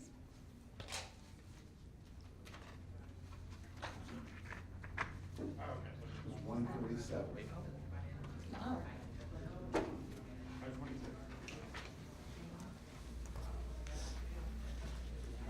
James, I'll introduce you. After I introduce you formally, then the clock, when you start, the clock will start. Okay. Okay. Good evening and welcome again to the Big Idea Pitch. We are going to be welcoming pitch number 29. Judges, this is pitch number 29, Mr. James Womack. Parents are currently busier than ever, with 73% of mothers now working. And these busy lifestyles have led to 1 in 3 kids in America being obese, which is more than triple the rate it was back in 1971. And these obese kids are estimated to cost $14 billion annually in direct healthcare expense, which doesn't even compare to all the life-threatening side effects that they have to live with every day, including low self-esteem, depression, type 2 diabetes, high blood pressure, and high cholesterol, which can lead to even worse problems such as cardiovascular disease, strokes, and even cancer, which all can eventually lead to death. In fact, the director of the Wellness Center for the Child's Health Hospital in San Diego, California, even conducted a study that showed these obese children's quality of life ranked as poorly as a child with cancer. So it's no wonder why the director of the Center for Disease Control named obesity to be the #1 health problem in America. So let me ask you to think about this for a second. Keeping in mind that these kids are our future, how important is their health and happiness to you? Well, I'm James P. Womack, and that's why I want to open Kids Fit Nutrition and Health. Kids Fit will be an after-school program that teaches 6 to 12-year-olds the importance of proper fitness and nutrition. With a quality staff, a low 6-to-1 child-to-staff ratio, and a well-rounded curriculum, we'll be able to establish lessons to these children that will last them a lifetime and will help inspire them to want to reach their own full potential. Now, Kids Fit will be able to do this by offering structured fitness lessons, by teaching your child proper movements, such as how to do a proper push-up or a squat, or even how to just run properly. Kids Fit will also provide a nutritious snack, accompanied with a nutrition-based lesson relative to that snack the kids are already enjoying. And unlike your traditional after-school program, we won't just be there to watch and entertain your child, but at Kids Fit, we will mentor and coach your children to help them learn how to live a more health-conscious lifestyle, which can potentially add 7 to 14 years to their life. So with obesity the obesity epidemic being at an all-time high and rising greatly, and the demand for after-school programs being greater than ever, now is the time to act. So please help Kids Fit Nutrition and Health lead to a brighter, happier, and healthier future for generations to come. Thank you. Thanks, James. You. That's some energy. 2:55.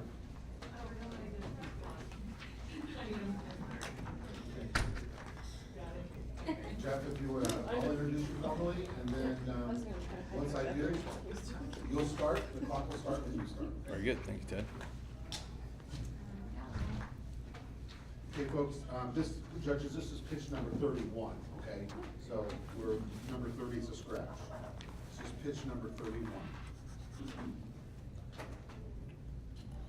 Okay, ladies and gentlemen out in Facebook land, Facebook Live land, we're glad you're listening to us and that you're following us with us on this great evening here at the Innovation Connector. Please welcome to the pitch stage, pitch number 31, Mr. Jeff Hansard. Thank you, Ted. There's only 3 absolutes in life: death, taxes, and the fact college students are going to party. In fact, college students spend $5.5 billion a year partying. Any drive through the local campus down here and you'll see on any given Saturday college students playing beer pong, cornhole, and having a good time. My aim with my business, campusbars.com, is to take away a portion of that $5.5 billion from these college students and provide to them the accoutrement they need to conduct a proper house party.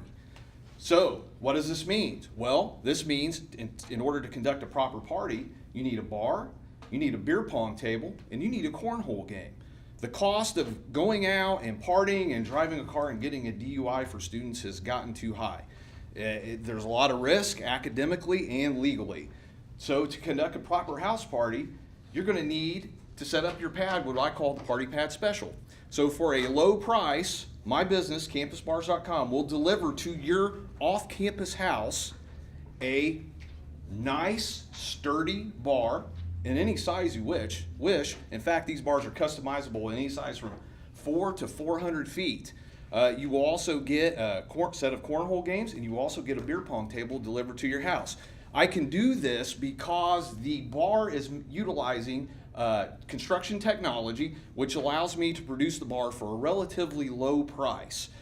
In addition, in my professional life, I work with folks who have been convicted felons and things of that nature, so I can stage my production off-site during the summer months when the campus is out, produce the bars, and have them ready to go in the fall. In addition, although the primary audience is going to be the college students in campus housing, with the recent rise in man caves and she sheds, folks are looking to furnish these retreat spaces with a bar or a wine bar or whatever they like to use it for. So, this product, campusbars.com, is also can be utilized for any space. If you just want a bar, and this is why I came up with this solution, I wanted a bar for my patio room, and I went to purchase a bar. Bars are thousands of dollars, $1,200, $800, or they're very cheap. They're the compressed particle board furniture, and I just had to build my own. So I came up with not a proprietary technology, but a new way of using modern construction methods to make bars cheap. They're strong, they're sturdy, you can dance on these bars and have the time of your life. So this revenue source is there and is ready to help the local students get rid of some of their not hard-earned income. Thank you.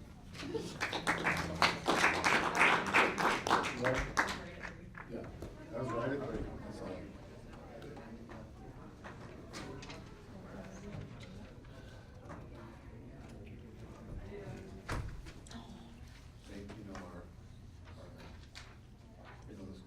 Yeah.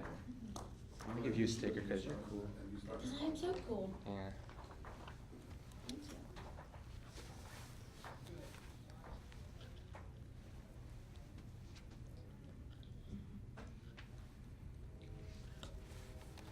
Judges, for your information, pitch number 32 is a scratch, a no-show. So we're gonna go pitch 33. And then I'll introduce you. All right.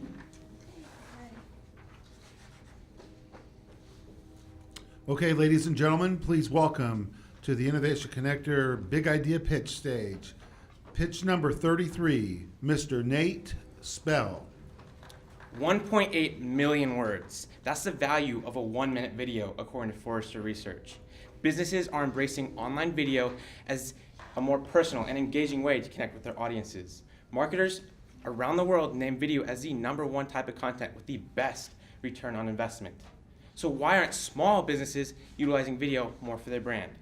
I'm Nate Spell, I'm 18 years old, and I'm the COO of 3. Small businesses are failing to realize the impact that their video content has on their brand, potential clients, and sales. Customers buy into a story, not to a product. Here's the problem. Research indicates that small businesses do not have the time, the energy to upload, edit their videos to a point where it'll provide value to their company. And if they are uploading, it's inconsistent, it's low quality, and it just doesn't make any sense. Growth comes from systems, quality, and consistency. 43% of marketers said that they would be creating more content if only there were fewer obstacles, such as time, resources, and budget. But we have the solution. 3 is saving companies thousands, even tens of thousands of dollars from production companies and turning their pre-filmed iPhone video into content that drives audience engagement more than a production company would. So 3 is, like I said, 3 is providing value to these companies. So at 3, for example, 3 has a client, and one of our clients started their business off with 100 views per video, right? And through 3 services, we turned it from 100 to 5,000, consistently driving sales to their company. At 3, we work in 3s. We have 3 goals. 1, grow businesses through video. 2, educate and train our clients. And 3, provide provide a platform for local not-for-profits, and that's exactly what we've been doing. Since starting in August, 3 has 60+ volunteer hours working with nonprofits like the YWCA in Muncie. We've created 70+ videos ranging from 1 to 30 minutes, including 1 documentary for a major local event. At the end of this month, we'll have hit $10,000 in revenue. And then we've successfully signed 1 of each of our target audiences as monthly retainers to test our minimally viable products. 1 small business, 1 content creator, and 1 public figure. 3 is an idea in a position to grow. Multiple 7-figure agencies around Indiana and around the US have reached out to us and they are interested in partnering with and using 3 as an in-house service for their clients. With that said, utilizing video to grow your business isn't always easy as A, B, C. But with us, we can make it easy as 1, 2, 3. Thank you.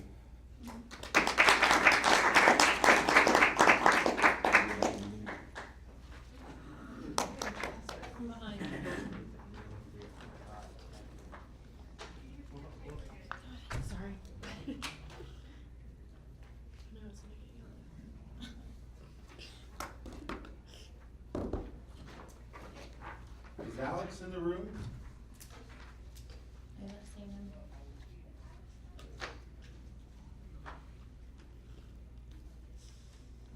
Alex is here. She said he is.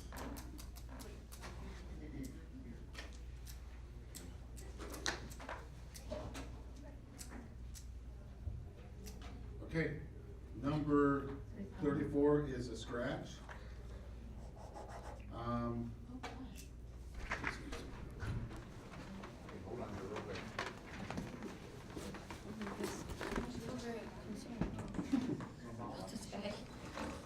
That's what happens when you don't have your lines memorized. Seriously? No, that's not. Oh dear. Oh dear. We don't know what it is. But that's part of it. Somebody tell us go. So this is going to be pitch number 36. Yes, no, pitch number 36. Okay, I'm gonna introduce you after I get done introducing you formally. You can start, and when you start, the clock will start, okay? Let's just get everybody lined up here. Please welcome to the pitch stage, pitch number 36, Ashley and Ryan Hunter. Hello, I'm Dr. Ashley Hunter, and this is my computer programmer husband, Ryan. We're here this evening to introduce to you Call Light, an innovative new application for improvement of patient satisfaction and nurse task lists within a hospital. Let's imagine Ryan's been in a horrible accident. He's recovering, but he clearly has a ways to go. How am I going to beep? Hi, can I help you? Yes, can you send someone in? I really need some help going to the bathroom. Sure, I'll get your nurse. Help! Someone, anyone. Oh, too late. Ryan goes on to have a full recovery and gets a patient satisfaction survey in the mail a few weeks later. Rate your experience on a scale from 1 to 10. Communication with doctors, 9. Treatment of pain, 10. Overall likelihood to recommend. I'm never going to forget that incident. They get a 4. And just like that, Ryan's patient satisfaction results go down the drain where his incident should have gone in the first place. Now, his example may seem a little exaggerated, but as a doctor, I know things like this happen to patients every day in hospitals across the country. Why? Because we're using an antiquated system to address the problem. This affects thousands of hospitals and millions of patients. In fact, in 2012, insurers started withholding payment to hospitals based on poor results on patient satisfaction surveys. That year alone, $850 million were withheld, and withholdings continue to increase every year. In the current system, a secretary gets a patient's call from a call button, picks up a phone, and then has to turn around and call a nurse. The nurse may be in the middle of comforting a dying patient or passing out medications. There's two big problems with this. Number one, the nurse has to answer the phone no matter what she's doing. And number two, she has to rely on a task list, either in her head or written on paper. The environment of healthcare is so chaotic, things can be forgotten. Call Light addresses these problems and more. With Call Light, the secretary will receive the call from the patient and then send a task through the app to the appropriate providers. The nurse can then pull up the app that has a listing of all the tasks to be done. They can request help if they need help and they're swamped, and they can mark the task done once they've completed those. This is going to decrease the amount of time it takes to communicate patient needs effectively and efficiently. It also invents a new way for hospital administrators to keep track of the response times to these needs. Currently, nothing like that exists. And with that data, administrators will be able to fill the gaps in patient care. Patient satisfaction scores will do nothing but increase. Call Light, bringing patient satisfaction into the 21st century. Thank you.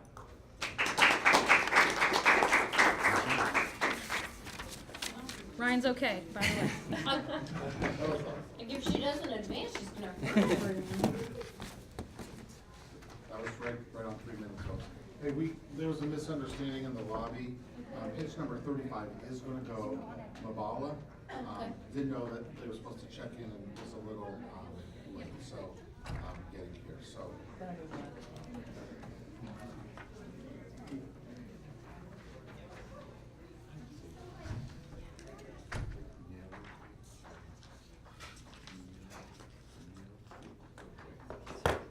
No, it's fine. I'm just accepting that I'm slow. So 35 is dead. I'll introduce you formally, and then as soon as we do that, when you start, the clock will start, okay? You ready to go? Ready.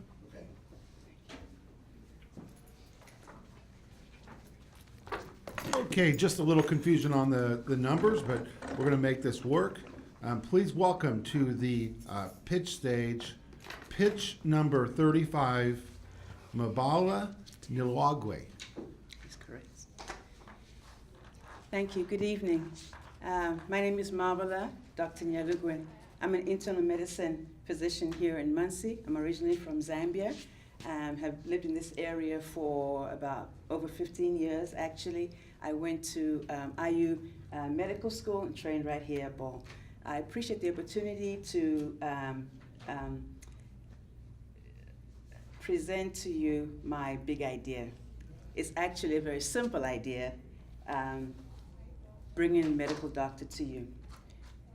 The question might be, well, why would that be necessary? With all the facilities, we have IU Health, and we have Community Health, and we have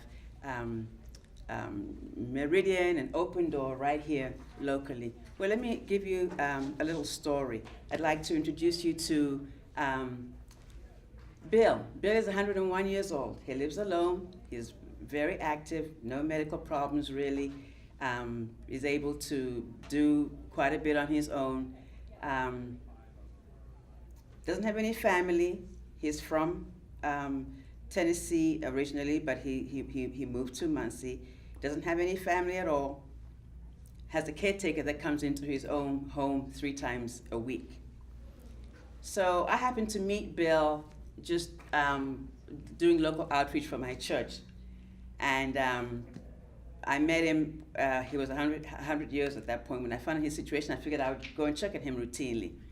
So part of checking on him involved me giving him a call every night. So this one particular night, he said, "Oh, I don't feel too good." I said, "Well, what happened?" He said, "Well, I was taking a shower and I couldn't get out of the shower real well. I think I've hurt my hip."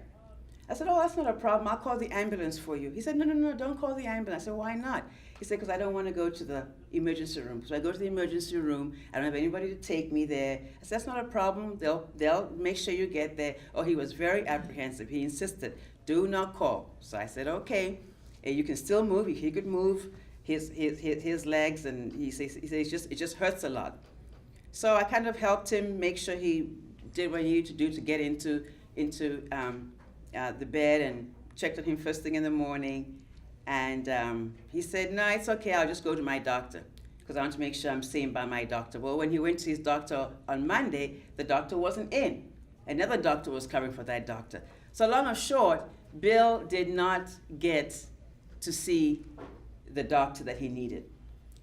They examined him, sent him to another facility to get the x-ray, another facility to get the report, and 3 or 4 visits could have been taken care of if I could have been able to go into his home and giving him the medical care. So basically, That's it. thank you very much.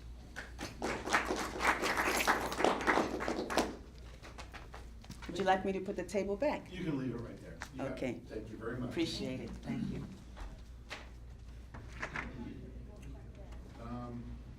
I'll let you go. We got a bunch of changes here, so. More changes? 37 and 38 are crashes.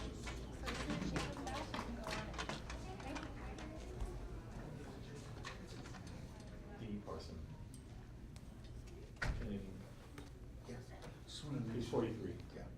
Just wanted to make sure. Yeah, that's, if you could move it just maybe closer to you. Got it. Yeah, there you go. Maybe tilt it to the side for the camera. There you go. So this is gonna be pitched to them. Lindsay, I'm Am going I to okay still? introduce you formally. 37. And then, as soon as I get done introducing you, you start and the clock will start, okay? Great. Okay, hold on here. Please welcome to the Innovation Connector Big Idea Pitch stage, pitch number 39, Lindsay Markels. 66% of collared shirt wearers are annoyed by something. Do you know what it is? It's the pesky and evasive little top button. My name is Lindsay. My husband Andy is my business partner. Unfortunately, he couldn't be here today. He's at a conference. Andy's a t-shirt and jeans kind of guy, but now he's a professor at Ball State, so he needs to wear collared shirts frequently. Buttoning and unbuttoning that top button frustrates him.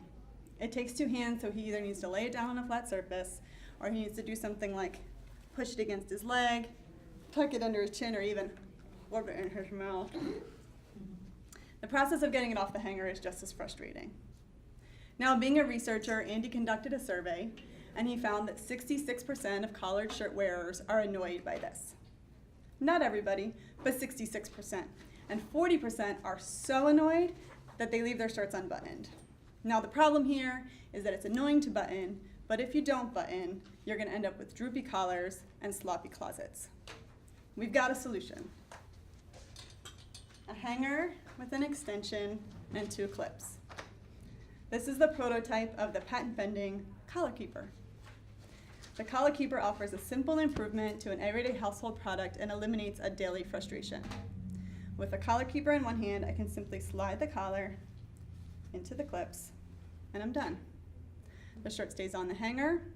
The clips keep the collar leaves pressed. There's a nice circular shape up here and no sharp creases at the top of the collar, and I can easily take the shirt off of the hanger.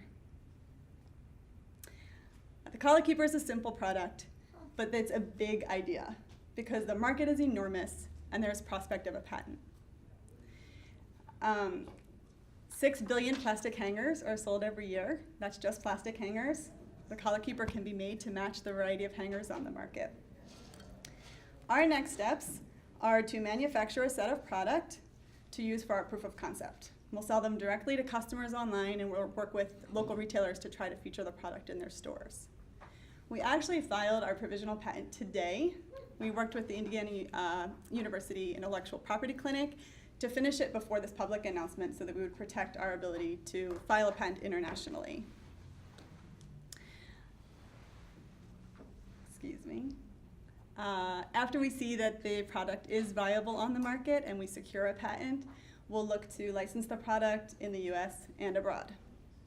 So, tomorrow morning, when you're exhausted because you were a judge all night at the Big Idea pitch, and you're fumbling through your closet for something to wear, and you pull out a shirt and you're wrestling with that top button, I think you'll wish you had something as simple as the collar keeper. We hope you'll help us bring it to market. Thank you.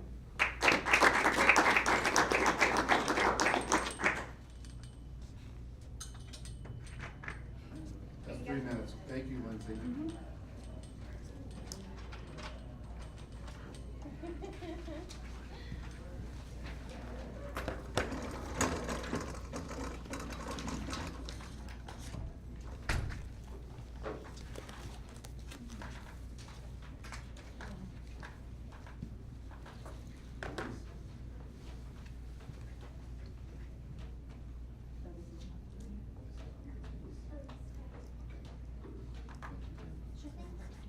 Number 40 judges is a scratch. Okay, so I'm gonna introduce you. As soon as I do, you may start, and the clock will start, okay? Sounds good. Okay, please welcome to the pitch stage, pitch number 41, Elise Goonan. Hi there. I'm here this evening to tell you about Lefty Magoo. But first, I need to tell you about Patreon, which is the distribution mechanism that we use for Lefty Magoo. Now, I'm not surprised if many of you have not heard of Patreon, but it's very similar to Hulu or Spotify or Netflix in the sense that it's a month-to-month subscription model for digital media distribution. Now, Patreon is off and running 5 years deep, and this year alone, they'll help creators, podcasters, painters, comedians bring in $300 million in subscription revenue. Now, I love what Patreon is doing for creators and giving them reliable monthly income that's like a salary, but it absolutely kills me that nonprofits are not also taking advantage of this powerful resource. So the only nonprofit that I've seen doing a really good job of this is no big surprise that it's TED. So this feels like a really on-brand extension of their social media, and it's bringing in $5,000 a month of extra revenue that they wouldn't have otherwise. And it's also fueling their engagement goals as far as community participation goes. So this is an incredible example, but if it's the only example, then the opportunity here is clear. We've only just begun to scratch the surface of Patreon's power for social good. And that's why I'm launching Lefty Magoo on Patreon. But I'm structuring Lefty Magoo as a social enterprise rather than a nonprofit based on my plans to scale. Now, you're probably familiar with social enterprises like Newman's Own, which harnesses the profit-making power of business to make resources available that are earmarked for future donations. So this has allowed Newman's Own, their brand has allowed them to donate $30 million this year to charity, but that wouldn't work without some killer recipes. So what's Lefty Magoo's killer recipe?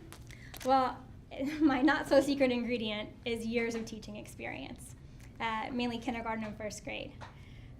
Knowing what works for teachers positions me to design something that's really simple and effective and realistic for teachers.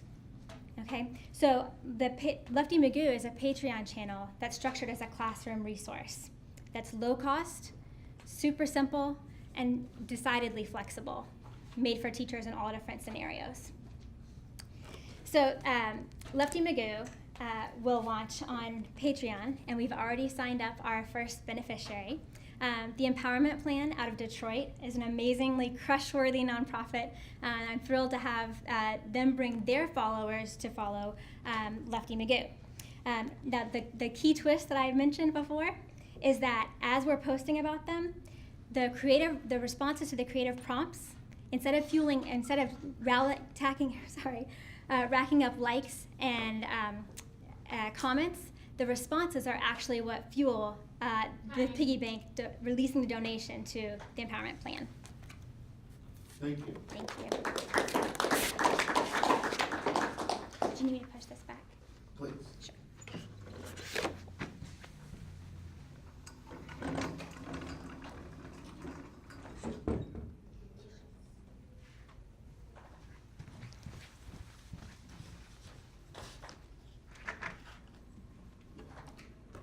Okay, folks, and also 42 is also a scratch.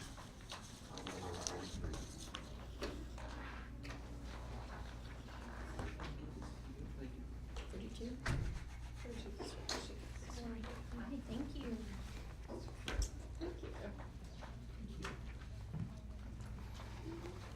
Okay, Jesse, I'm sorry.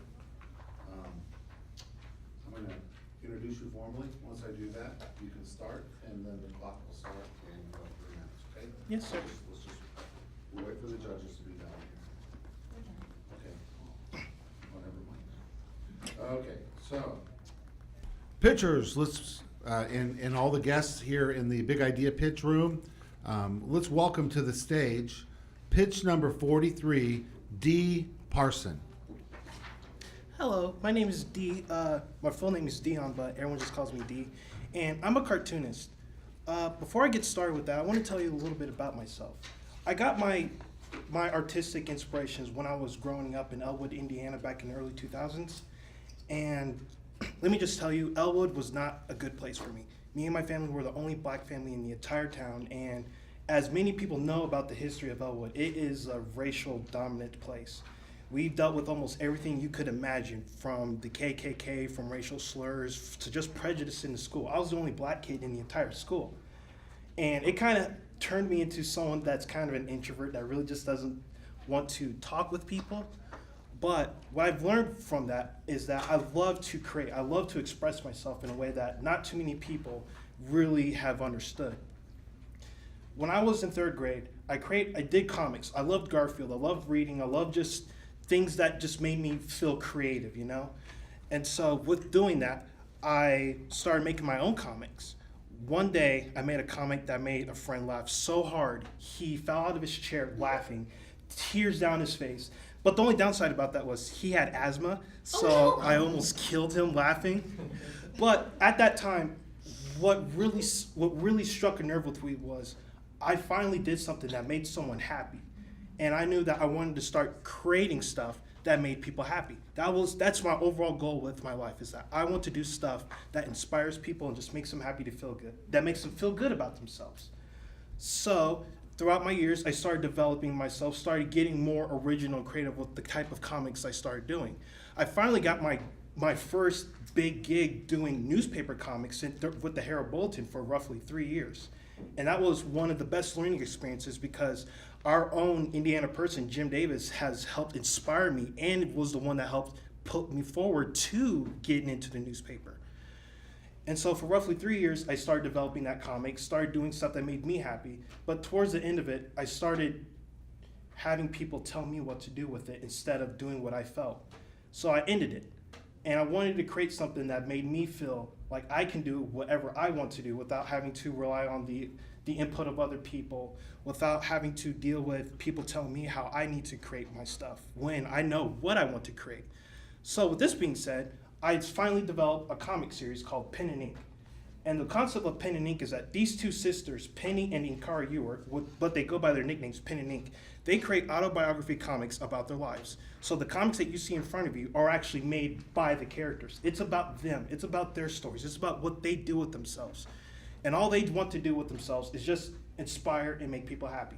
I want to be able to use these characters to be able to show people that you can be inspirational, that you can be something big, and be able to just show the world that you can just be you.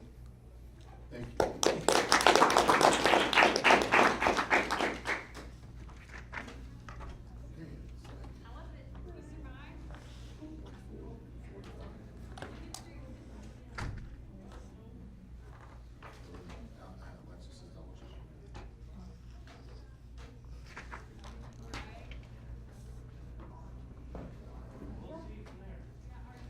By the way, that those books you guys are handling right now, that cost him about $40 that he does not have, and he just gave those to us past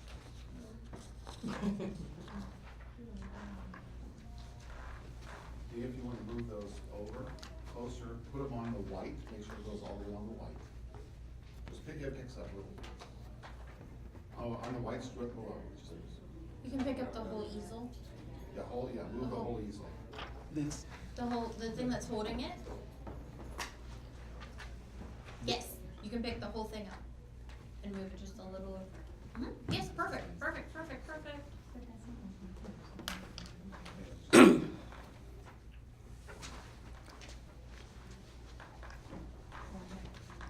Okay, so we have, right now, pitch number 44 and 45 are scratched. Oh, gosh. Okay?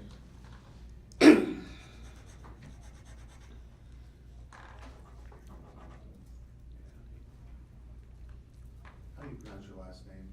Lungwana. Oh my gosh. Okay. Okay, please welcome to the Big Idea Pitch competition tonight and to the Big Idea Pitch stage, pitch number 46, D. Molongwana. You may start. Hi, my name is Dee. Having worked for 26 years as an occupational therapist with the disabled population, I happen to experience firsthand the difficulties and problems they are encountering, specifically when they are performing transfers, transferring from bed to a wheelchair, from a wheelchair to a toilet, or from a wheelchair to a tap bench, and vice versa. And most of these problems are due to the limitations and complications of these devices we are using currently. A number of the disabled are resisting or sometimes refusing to use these devices at all. And therefore they are left with no option but to perform, if not all, most of their activities of daily living in bed. And this in turn can lead into other significant complications, such as developing pneumonia, bed sores, contractures, debilitation, and sometimes it can even lead to depression. Having experienced all this sadness, I realized that no human being should live a life like this. Hence, I came up with an idea of an easy-to-use, safe, and a very effective device. I believe this device will serve to resolve most of these problems. As the name implies, it is electrically operated with the use of a controller. It has a rotating disc as its main feature, on which the disabled person is seated upright, with an option of using a back or a leg support. They are then transferred safely and comfortably in a sliding-like motion from point A to point B. I strongly believe that this device will make a significant impact in improving the level of participation and independence in the areas of activities of daily living, mobility, socialization, and hobby tasks. It will restore dignity, well-being, and therefore significantly improve the quality of life of the disabled. In fact, I have an approved patent on this device. According to our research, it will be in very high demand in settings such as rehab centers, hospitals, nursing homes, assisted livings, in private homes, in some public places, and in sporting events. It will not only locally or nationally, but internationally as well. Those of the disabled population, those of us who are caring for them, including the advocates for the well-being and dignity of the disabled, cannot wait to see a device like this out there making an impact. Thank you. Thank you.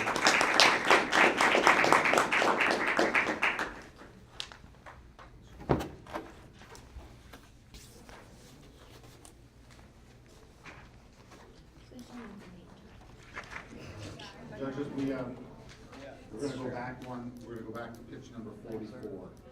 Bryant Margison will be the next one, so I apologize for the mix-up there.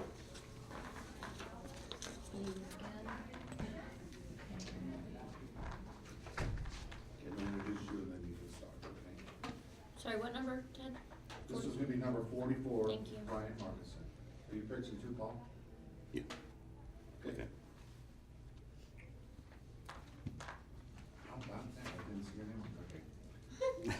Can't stand it. Okay, please welcome to the Innovation Connector Big Idea Pitch stage, pitch number 44, Bryant Margison and Paul Fabric. Okay, picture this, folks. Your spouse has just let you go out and purchase your dream motorcycle. You bought this motorcycle, you're gonna go down and hang out with your buddies at Bike Week, and you get your bike all strapped to the trailer. You're on your way, and you're gonna travel at night so you can pick up some traffic and get there on time. Every little bump you hit, we are in Indiana, potholes, your straps become loose. And then all of a sudden you look back, you see a bunch of sparks and see your bike bouncing off vehicles. You just caused a major wreck and your week is over. Yeah, absolutely. How many times have we all seen it? You're traveling down the highway, you see something fly off a truck, or you see that trailer dragging this strap behind it, throwing sparks, right? They're not even aware that they've done it. This could all be avoided if every one of these situations used the loose strap detector. What this device does is an electrical mechanical device. As the strap becomes loose, it signals a smartphone through Bluetooth technology that your straps have become loose. Gives you a chance to pull over, tighten up your load to prevent a total accident like this happening. Yeah, every year, well, I'd say in the last 4 years, there have been, according to the National Transportation Safety Board, there have been 200,000 accidents with 38,000 injuries and up to 500 deaths attributed to improperly and unsecured loads. During that same time period, it has cost taxpayers $11.5 billion, with 20 to 40% of that accredited to a loose strap or unsecured load. Yeah, as a matter of fact, states have started adopting on June 6th a Secure Your Load Day because it's pretty obvious that it's become a national epidemic. As well as each fine has a minimum, or each state has a $5,000 minimum fine, as well as a 1 year in jail for any injury or death due to an insecure or unsecured load, and that's at a minimum. We want to make the loose strap detector a mandatory item on all commercial loads as well as your individual loads to prevent accidents like this from happening. Yeah, absolutely, and this can be retrofitted to any load or any strap that is currently in production. Our goal is to make this the loose strap detector on every ratchet strap nationwide. A mandatory item. This will prevent a lot of wrecks, save money, and mainly save lives. Ultimately save lives. Thank you very much. It's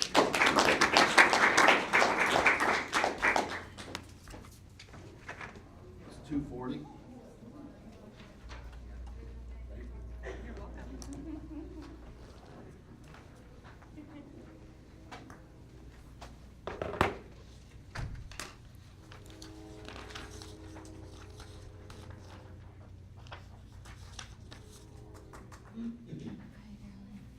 Okay, judges, we're gonna go to pitch 48 and then 49 for the last two. Okay, so 40, 47 is a scratch.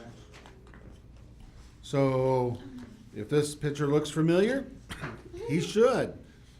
This is Jeff Hansard for his pitch number 2, which is pitcher number 48. Thank you, Ted. The video game industry in the United States is a $36 billion a year industry, even a bigger industry than college students' drinking habits. As such, the peripherals needed to make the video game experience for the consumer is a huge market in this country, and one such product that I've developed is called, working title, the Joystuck. Modern games, one being released recently, October 26, called Red Dead Redemption 2, had a $725 million opening weekend. It was the biggest opening weekend in entertainment history, much less video games. So I aim to take advantage of that. Many of the modern games that are out today are always ongoing worlds, whether or not the player is in them or not. So that is to say, any of us could log on to a game and the world is ongoing with players in this virtual world playing these games, accumulating resources in these games, etc. A problem that often occurs is if, say, little Timmy is called down for dinner from Fortnite by his mom, his game will deactivate him due to inactivity. In other words, he will be booted from the game world, and when he goes back, he'll have to re-log in and get back into the game world. The Joystuck takes care of that problem for little Timmy.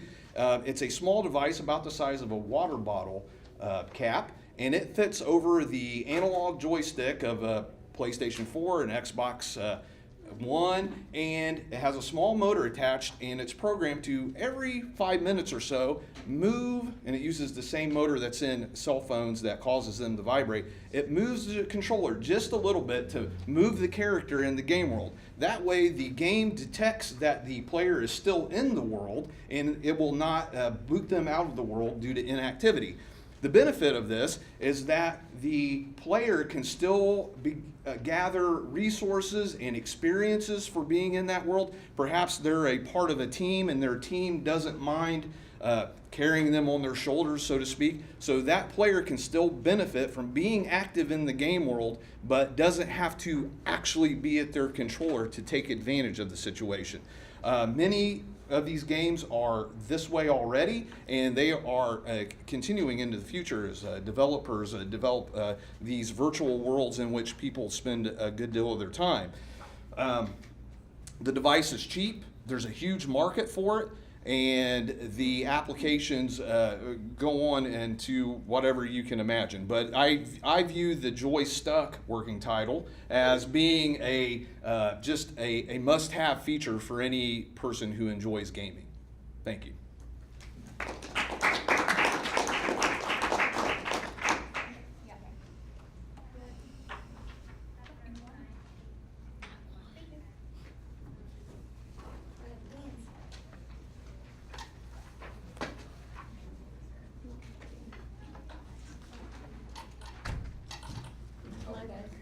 You got it?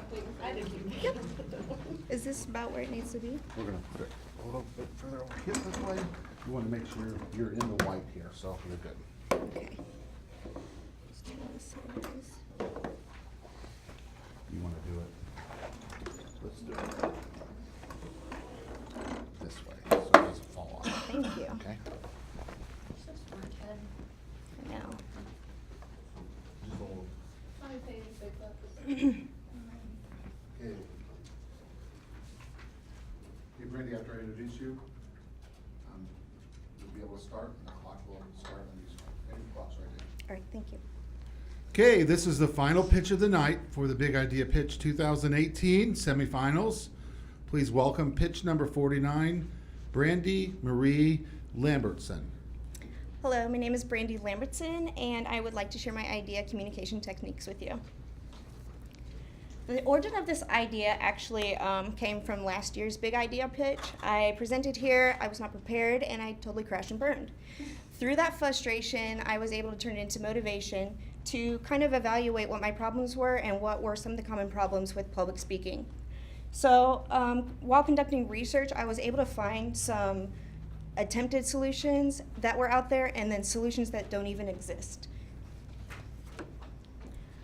Common problems with public speaking is obviously the fear of it. And then for me, when presenting or pitching to family and friends, I kind of get a biased opinion. So there's also the potential for unintentional insulting of motions or verbiage that you use when speaking internationally or to an international audience. And then for me, there was not a all-in-one application or software that was offering successful feedback to me to become a better speaker. My idea for a solution would be an advanced cutting-edge communication software. So using a specialized artificial intelligence machine learning algorithm, we can use personalized user data to create a product that is like no other on the market today. Some of our competitive advantages are we offer a completely customizable experience for each user. We have multiple or all-in-one features for our users to use so that they can be the most effective and efficient, and then real-time motion technology. Some of our competitors are Umo, Like So, and Presentation Pro Timer. The common problem I found with all of these was that none of them offered motion detection when speaking. So our features would be the real-time motion detection, reports on your clarity, filler words, pace, and energy, instant feedback, and it plays the video back for you and gives you instant tips for success and where you may have made any errors. And then it has the international country option so that you can use that to be a better international public speaker.